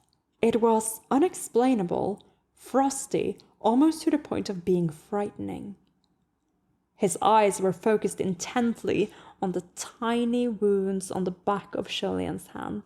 The wounds themselves were originally the size of needle punctures, but the venom was vicious. The back of his hand had immediately swelled up angrily with a large patch of purpley red, and those small puncture wounds had visibly enlarged to the size of knife cuts. With dark expression, Sanlang wordlessly snatched Roye from Shelian's arm and immediately knotted it firmly on his wrist, preventing the venom from advancing, while Roye enjoyed snuggling up to Shelian. Of course. It wasn't normally that well behaved. And yet, in Sanlang's hands, it was so compliant, it was like it was dead. Okay. So either you have Roye being super obedient to Sanlang because Roye likes Sanlang, or it's Sanlang just using his powers to make sure to suppress its, willfulness. Oh, I turned a page and we were immediately at the... Y'all know what it is. You know what it is. Oh my god. I really enjoyed this art style, actually. There's a certain softness to everything, and they're not shying away from making like some of it look a bit comedic in a sense, but also very, I don't know how to describe it, like we're not shying away from the details. I also love how long Sunlong's lashes are here. This is good. So have you finished chapter 8? No. I can't reply to you right now, Aria. Leave me alone. That will give you an edge up. I'm not letting you have an edge up in the competition. You already won once. For all the time they'd known each other, Shirley-Ann had never seen Sunlong look like this. He opened his mouth to speak, but Sunlong turned to pull a dagger off the waist of one of the merchants. Nanfang saw and knew instantly what Sunlong was about to do, and he ignited a palm torch. Without sparing a look, Sunlong burned the tip of the dagger to disinfect it before turning back to Shirley-Ann and drawing a cross over the puncture wound. See, they can work together when it's to save Shirley-Ann. Honestly, the Shanda quartet would be so fucking unstoppable, like if they would just get their shit together. Just as he was about to lower his head to the hand, Shirley-Ann hurriedly said, "It's okay, the venom is aggressive, sucking it won't do much. I don't want you to get poisoned." Sunlong ignored Shirley-Ann's protests, tightened his hold on Shirley-Ann's hand, and placed his lips upon it. Shirley-Ann felt his own arm tremble slightly, and he couldn't explain why. "I can, Shirley-Ann, but I'm not sure if you're ready for the answer." Next to him, Fu Yao said in disdain, "I can't believe you went and got yourself stung. What were you doing, catching the snake when the kid might not have even been bitten? You're just causing unnecessary trouble."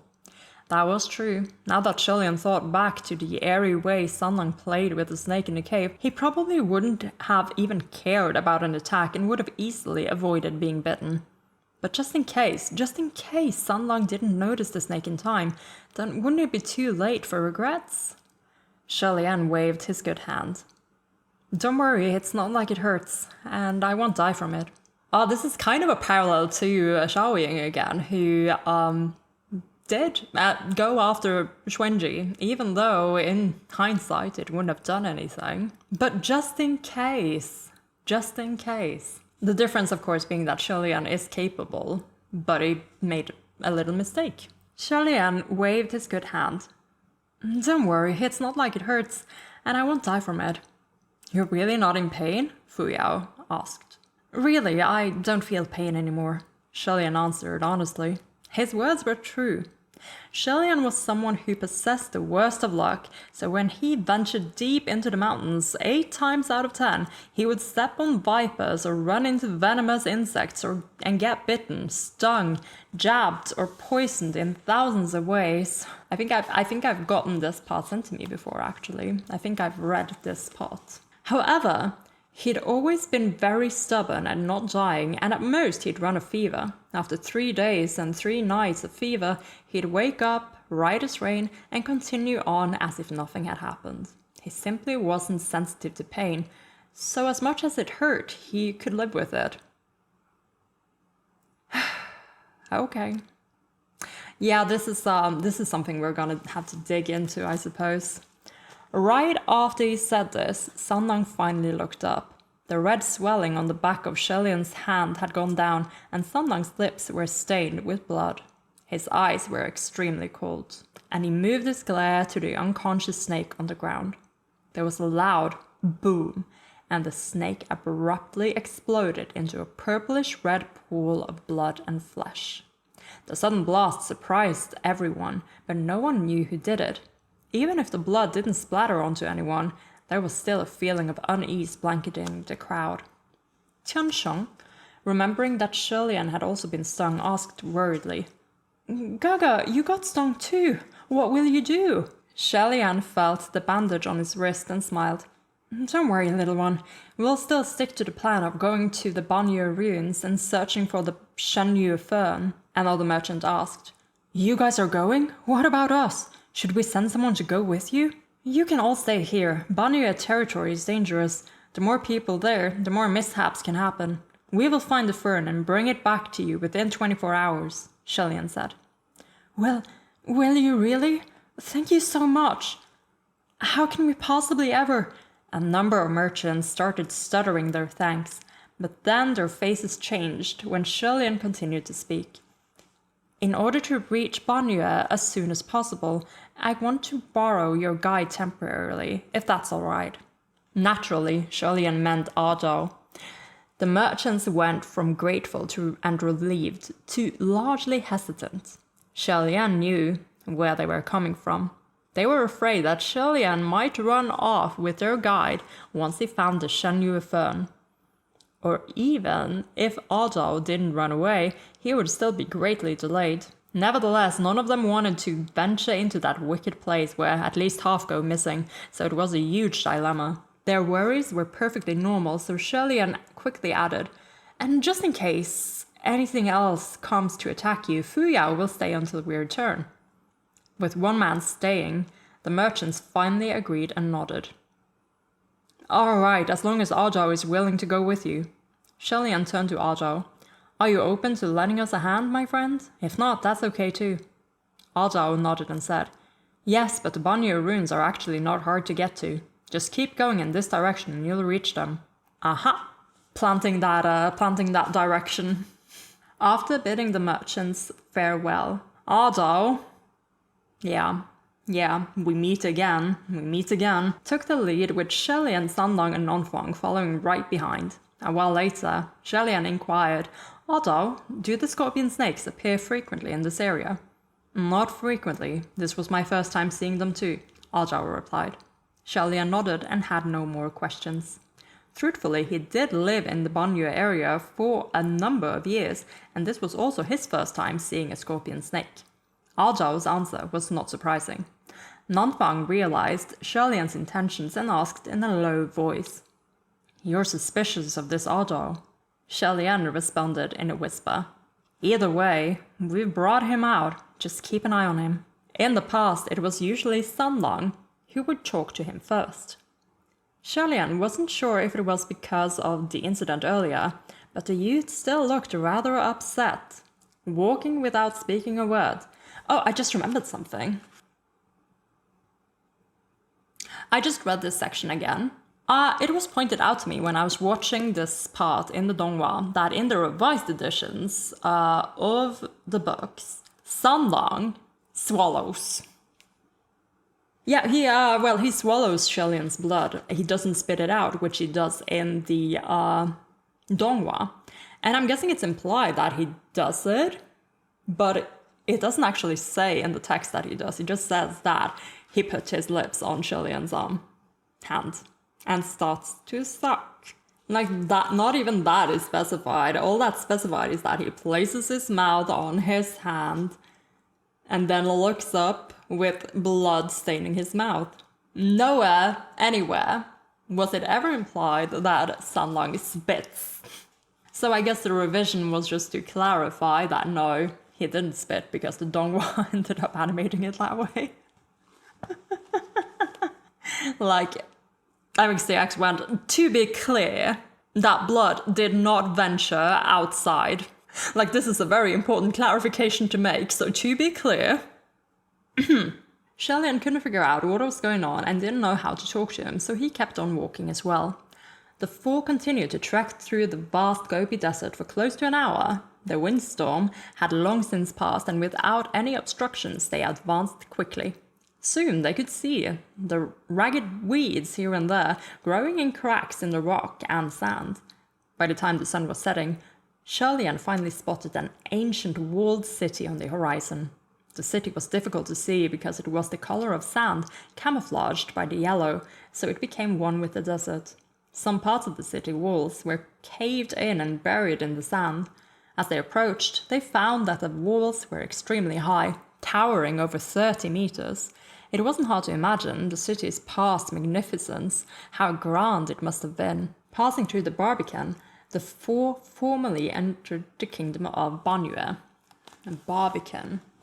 A fortified outpost or fortified gateway. Okay. Barbican. I have no idea how it's pronounced, I'm just guessing, and I didn't get an immediate pronunciation guide, so whatever. Past the gates was a wide and empty city street with dilapidated houses on each side and rotten beams and broken bricks strewn about. Perhaps out of habit, Odo cautioned the others. Please be careful and don't leave the group on your own. The other three didn't need that reminder. The actual Banyue city was far different from what they'd imagined. Nanfang wondered, this is the kingdom of Banyue? It's smaller than a capital. A desert country is only as big as the oasis it's built on, Shulian explained. At its peak, the population was only about 10,000. It was actually pretty lively in a small city like this. Nanfang continued to observe the surroundings. It would probably only take a few days to siege a country of this size. Shulian shook his head. Not necessarily. Don't underestimate the people of Banyue, Nanfang. Even if their population wasn't more than 10,000, they kept the number of soldiers at an average of 4,000. There were more men than women. Aside from the sick and old and the farmers, most men joined the army. Besides, the majority of those soldiers were over 3 meters tall, each more violent than the next. With maces in hand, they would keep fighting, even with swords through their chests. They were very hard to fight. 3 meters tall? Okay. Well, I guess the spirits as they were portrayed in, like, Camus. Yeah, maybe. This is like, this is like old text about the Vikings. Otto seemed rather surprised and glanced at Shulian. This young master seems to know a lot. Shulian maintained his smile and was about to converse some more when Nanfang posed a question. What's that wall? He was indicating a giant yellow earthen building in the far distance. Building wasn't quite the right word to describe it. It was a giant enclosure formed by 4 massive mud-colored walls, with neither doors nor a roof. Each wall was over 30 meters, and on the very top there was a pole with something tattered attached, flying in the wind. It was a chilling image. Yeah, that's our girl! That's our girl! Shulian turned his head and glanced, and then said simply, That's the Sinner's Pit.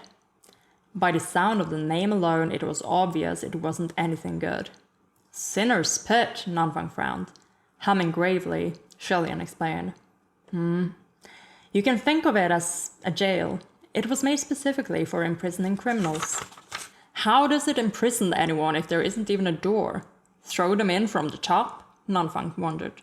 Shulian was hesitating to answer when Sanlang suddenly spoke up. They do get thrown in, and the pit is full of venomous snakes and starving beasts. Shulian was relieved to finally hear him speak, but when he looked over to Sanlang, the boy met his gaze and turned away. Oh my god, Sanlang. Nanfang swore. That's no fucking jail, that's torture. How cruel. The people of Banyue were either sick in the head or savage psychos. Shulian rubbed his forehead. Not all of them were like that. Some were quite endearing. He paused suddenly, his brows furrowing. Wait. The other 3 stopped, and Shulian pointed upward. Look at that pole above the pit. Is that a person hanging from it?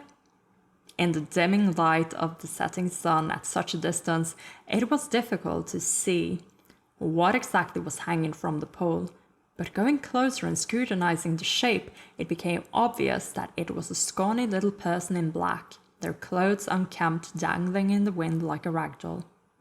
It's a person, Sanlang confirmed. When Odo saw the hanging person, his face paled. This was such a bizarre, anguishing display that even a calm individual like him couldn't bear the sight of it. Yeah, there are some more reasons why that was an unbearable sight for him. Just then, Sanlang tilted his head and said in a low voice, Someone's here. He wasn't the only one who noticed. Shulian also heard feather-light footsteps approaching. The 4 immediately moved to hide in the many decaying houses along the roadside. Shulian and Sanlang entered one house. Nanfang and Odo hid in the one across the street. Soon after, at the end of the broken street, the female cultivator in white appeared. The woman was dressed in a pale white robe with a whisk tucked in her arm, the garb of a Taoist priestess. She roamed along the street, peering here and there. Her eyes were bright and observant, as if she were in her own backyard garden and not in the Banyue ruins. Strolling right behind her was another woman clad in black, her hands clasped behind her back. The black-clad woman was beautiful, yet cold. Her eyes were piercing, her raven hair long and free, and it was like she radiated chill from her very person. Although she was walking behind the female cultivator, no one would mistake her for a subordinate. These were the same two they'd seen outside the abandoned inn at noon. At that time, they had passed by too fast and Shirley-Ann couldn't make out the details of the lady in black, but he now saw clearly that she was indeed a woman. If the one in white was the state preceptor of Banyue, who was the one in black? The state preceptor swished her whisk leisurely and spoke. Now, where did they go? We were careless for one moment and they all disappeared. Do I have to dig them out and kill them one by one? Just as Shirley-Ann thought, they were being watched from the moment they stepped foot into the city.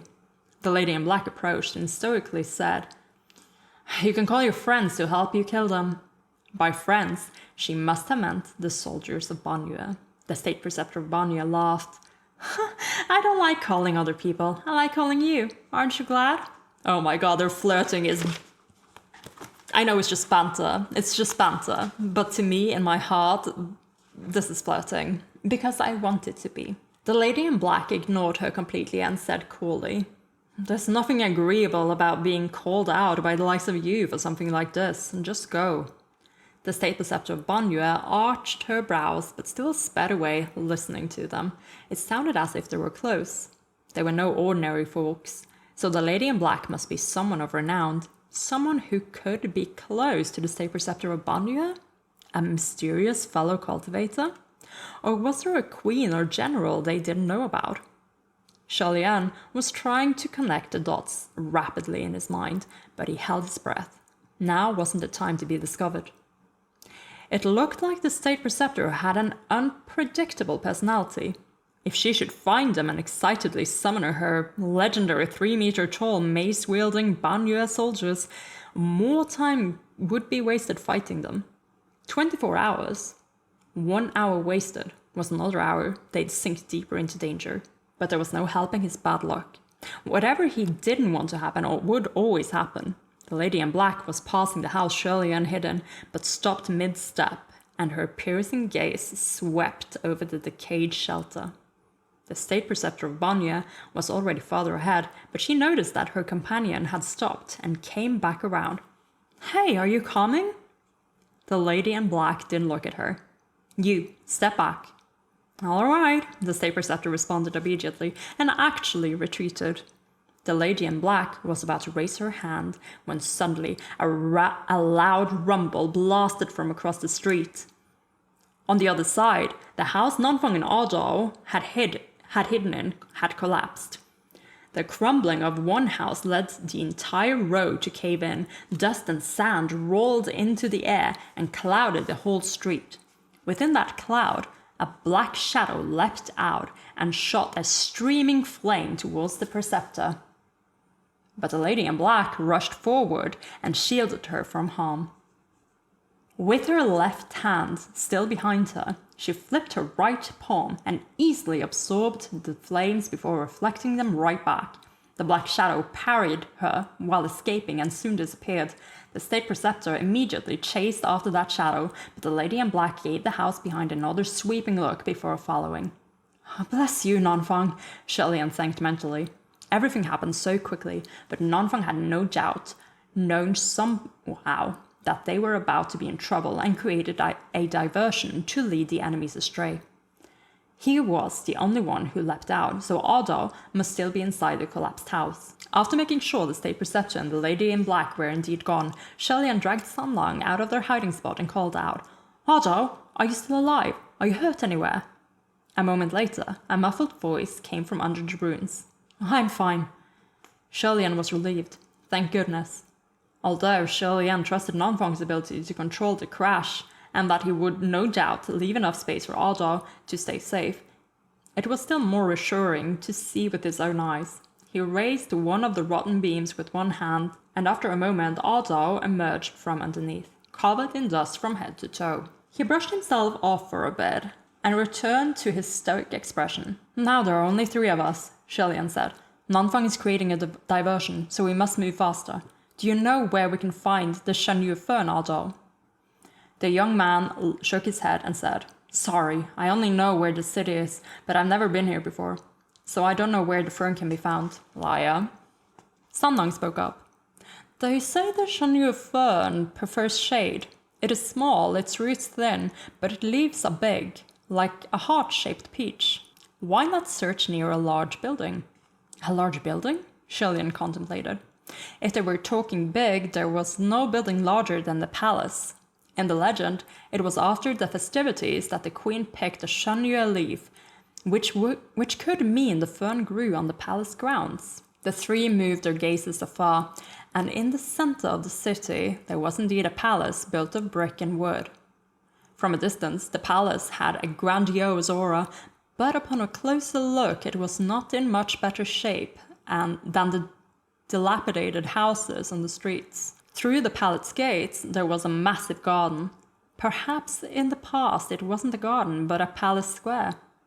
With years of neglect, weeds had flourished and spread. Indeed, it wasn't sand beneath their feet now, but mud. This was most likely the last signs of the oasis that once was, and the Banyue fern could very well be growing among all the other plants. "Let's not waste time," Shelian said. "We only have 24 hours, but keep an eye out for scorpion snakes." Otto and Sandang both hummed in acknowledgement and lowered their heads to start searching through the plants. As they rummaged, it suddenly occurred to Shelian that if the state preceptor of Banyue could control scorpion snakes, there should be an abundance of them slithering about in her territory. Ever since they entered the city, they had not seen a single snake. He straightened up and was about to speak when one of his hands fell on a long object. Looking down again, he found that it was a human leg. There was a scream. Shelian withdrew his hand and was struck speechless. It occurred to him that every time he was faced with some horrifying incident or saw or touched anything frightening in the dark, it was always the other party who would scream before he could say anything. But shouldn't it be the other way around? The plants in this garden were tall and thick, and whoever's leg Shelian had touched was someone who had already been hiding and crawling in the weeds. The moment they touched, their leg recoiled and the weeds in front of him rustled. Someone called out, "Don't hit me! Don't hit me! Gaga, it's me!" Another fake Gaga. Shelian scrutinized the wild grass and saw that the one who emerged crying "Don't hit me" was the thick-browed, large-eyed Tiansheng. The boy in turn saw that Shelian recognized him and sighed a breath of relief. Shelian, on the other hand, wasn't relieved. Rather, he became even more alarmed and raised his good arm in a defensive stance. In circumstances like these, it was more likely that this was an illusion created by something evil. "Weren't you with the others back in the desert? How are you here? Are you really Tiansheng?" Tiansheng explained hurriedly. "It's me, I'm the real thing. I'm not the only one. 3 other uncles also came. They're just inside. Look if you don't believe me." He pointed towards the inside of the palace, and sure enough, 3 men came running out. They were indeed the men from the caravan. When they saw Shelian, they froze in their dash and looked awkward. Shelian puffed out a breath before finally rising to his feet and dusting off his white sleeves. "What is going on?" The merchants looked at each other and no one made any noise. It was Tiansheng who spoke up after an awkward silence. "Gaga, after you guys left, Uncle Chong's pain flared up and he was really miserable. We didn't know how much longer we could stand to wait for you to return.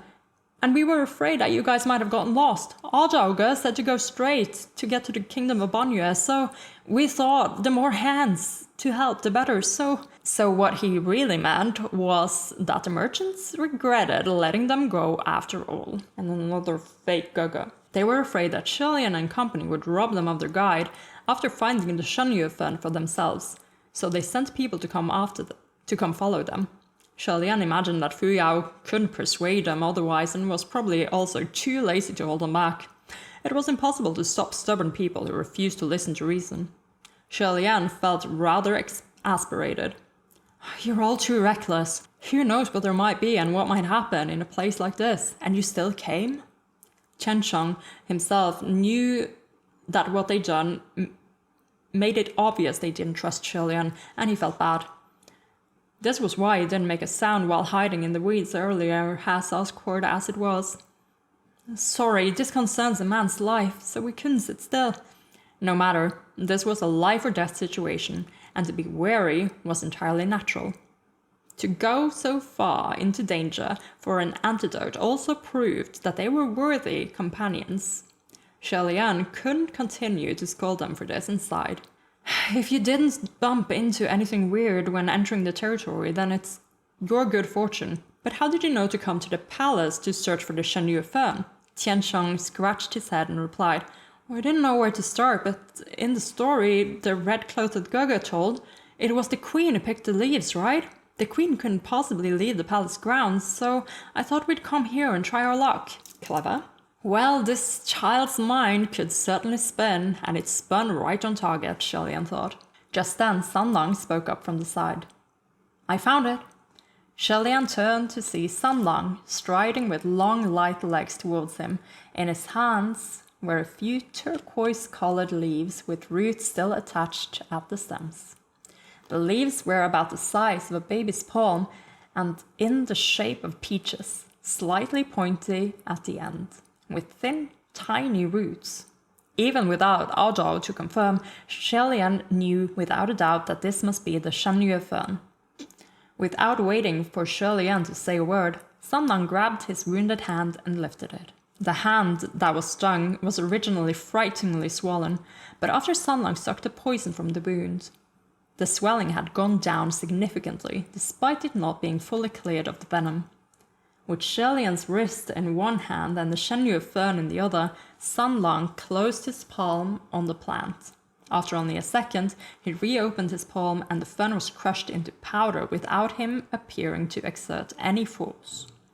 Sanlang gently but firmly rubbed the powder onto Shelian's hand, and he could feel coolness and relief stinging on his skin. Thanks, Sanlang, Shelian said. Sanlang didn't respond, however, and after applying the powder, he let go of Shelian's hand. Shelian couldn't help but think that the air between the two of them was now really strange, but he didn't know how to ask about it without sounding odd. This wasn't something anyone else would notice either, or something they could possibly understand. Gaga, are you feeling better? Is the herb working? Tian Sheng asked anxiously, disappointed again. This boy will really be catching up on the Gaga tally. Shelian snapped out of it and replied, Much better, it should be the right herb. Hearing this, everyone became excited. Hurry, let's find more! Soon, Aozhao also raised a handful of leaves, crying out, There's more here! The Shenyu leaves in Aozhao's hands were much bigger and fuller than the small pitiful ones Sanlang used earlier. But the shape and markings were all correct, so everyone crowded over and happily exclaimed, There's an entire field here! So many! Pick lots, let's pick a bunch! Do you think we can sell this? Noisily, the merchants busied themselves picking the herbs. Shelian turned his head to examine his hand for a moment and tried to start a conversation with Sanlang. You also searched the same area they're in now, right? Didn't you find any there? It was obvious Shelian was trying to force a conversation, and after asking the question, he felt that he was rather pathetic, but Sanlang shook his head. You shouldn't use the ferns over there. Why? Shelian wondered curiously. Before Sanlang could answer, they heard someone scream, Go away! Everyone stopped, their movements halting. Who said that? Who's screaming? It wasn't me. It wasn't me either. Then they heard that sharp voice again. Go away! You're stepping on me! Only then did the group notice. The voice came from near their feet. In a flash, the crowd retreated from that field of ferns. Seeing this, Shelian walked over. He was used to being the one in the lead when it came to these things. He approached the bush where the shrieking had come from and stripped away the thick weeds. Everyone's breathing hitched. Under the weeds, in the mud, there was a man's face. In this field, there was unbelievably a live human being buried in the mud with only his face showing above the surface. It was a nightmarish sight, truly incomparably creepy. A couple of merchants screamed in fright, holding on to each other. Shirley-Ann once again comforted them in a skilled and practiced manner. "Don't panic, everyone calm down. It's only a face, nothing extraordinary. We all have faces, no?" The face chuckled. "Oh, did I scare you?" "I frequently scare myself too." After reassuring the others, Shirley-Ann half crouched and examined the face in the mud. It was a man's face, quite flat when he wasn't smiling, but extremely wrinkled when he was. Shirley-Ann couldn't tell whether he was old or young, and couldn't say whether he was handsome or not. He couldn't make much out of his face at all, so he simply asked directly, "Who are you?" The face in the mud asked back, "Who are you?" "We are merchants passing through," Shirley-Ann replied. The mud face breathed a long sigh. "Merchant passerby? I used to be a part of a caravan too, but that was 50, maybe 60 years ago." The situation just got freakier. Was a man buried in the ground of an old city ruin for 50 or 60 years still human? One of the merchants shakily asked in trepidation, Then how did a senior like yourself get here?" The mud face cleared his throat and screwed up his face. I was captured by the Banyue soldiers. I accidentally entered the city. They caught me and buried me here and made me the fertilizer for their Shenyu ferns." No wonder the herbs in their hands were big and full. They were fed with live humans. The merchants immediately dropped all the plants in their hands, feeling as though they were touching corpses. Shirley-Ann couldn't help but glance at his hand too, but heard Sandang say, "That one was fine." No wonder that, even though Sandang had looked through that field earlier, he left to pick a small, almost withered fern from elsewhere. He probably saw what was in the soil and guessed the herbs were grown with human fertilizer. So he ignored the lot completely and turned around and walked away until he found normally grown herbs in a remote area that was clean of corruption. Only after finding those herbs did he apply them to Shirley-Ann's hands. Sandang was considerate and careful. "Thank you, truly," Shirley-Ann said. Sandang nodded his head, but his face was still gloomy. "Oh, you gloomy boy. Even when he's praising you. Oh, come on. Let Gaga make it all better." Ever since Shirley-Ann was stung by the scorpion snake, Sandang had behaved like this. A couple of days ago it was all, "Gaga this, Gaga that." But now we hardly called him Gaga anymore. These Gagas are also different because they're like, they're not from Sandang's mouth. I'm putting them up in the other tally. Other than sucking poison and implying herbs, Sandang seemed to be avoiding bodily contact with him as much as possible. And this thoroughly puzzled Shirley-Ann. Shirley-Ann couldn't grasp what he was thinking, and it was making him feel unsettled. He got so used to being casually near him that the moment he started avoiding being near him, he noticed so immediately. Shirley-Ann, the hints are hinting. There are so many of them. Just then, the mud face began to speak again. "I haven't seen real people in so many years. Can you come closer and let me see you all properly?" The merchants all looked at each other, everyone thinking they'd best not do what he asked. After a while, seeing no one stepped forward, the mudface muttered, What? You don't want to? What a shame." "Why is it a shame?" Shirley-Ann turned and asked. "There's something that's been bothering me ever since you all arrived," the mudface said. "So I wanted to confirm with my own two eyes, which is why I asked you to stand closer for me to see. I want to see each and every one of you clearly to make sure." "To make sure of what?" Shirley-Ann pressed. The mudface cackled. "Don't be scared if I tell you. There's someone among you I've met before, 50 years ago. Hair raised on everyone's necks at that statement. If someone met this mudface 50 years ago, they'd be at least 60 or 70 by now, but among the people present, the oldest definitely didn't look older than 40, so how was that possible? Unless that person wasn't really a person. Shelian gave a sweeping look across everyone's faces from Zhao to Tiancheng. Some were in shock, some stricken with fear, some shaking with anxiety, some speechless and confused.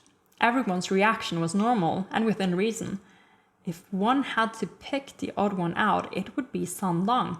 But for him, no reaction was probably the normal reaction. Shelian turned back to the mudface.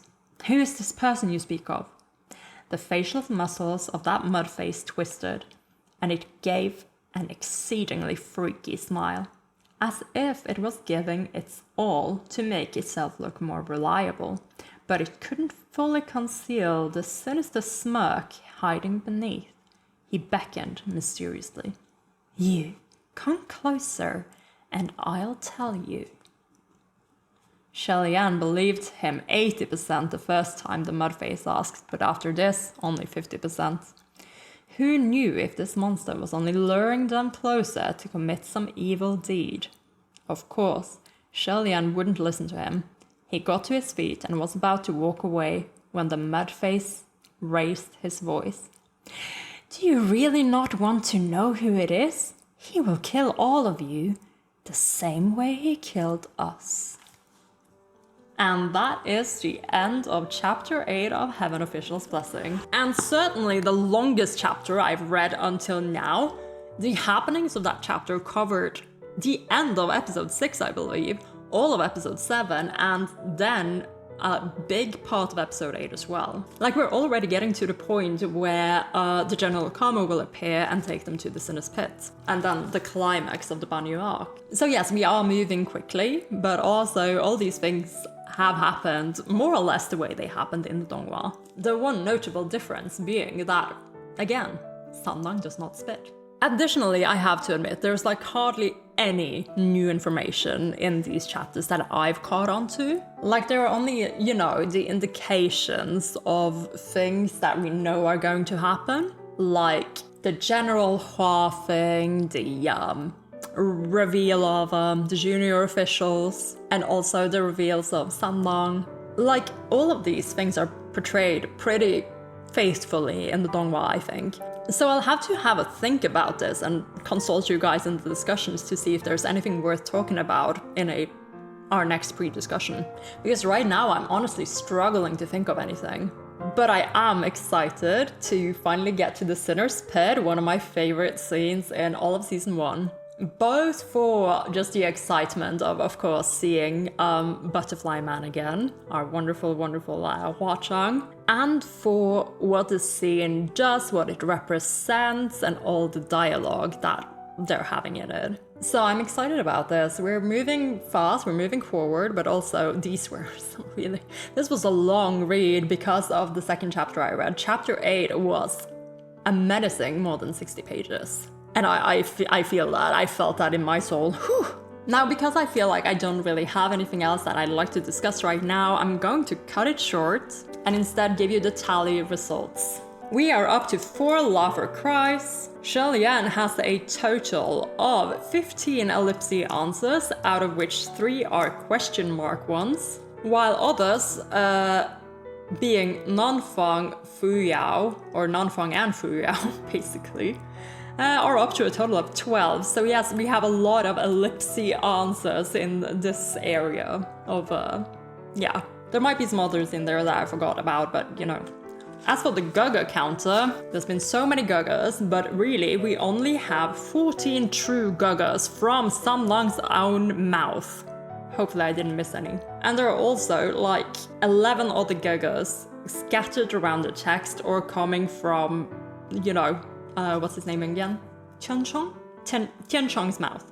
So let me know if you think I should count them or not, because I don't think this tally is about the general use of Gaga. It's about Sun Lang and his use of Gaga. Those Gagas are special.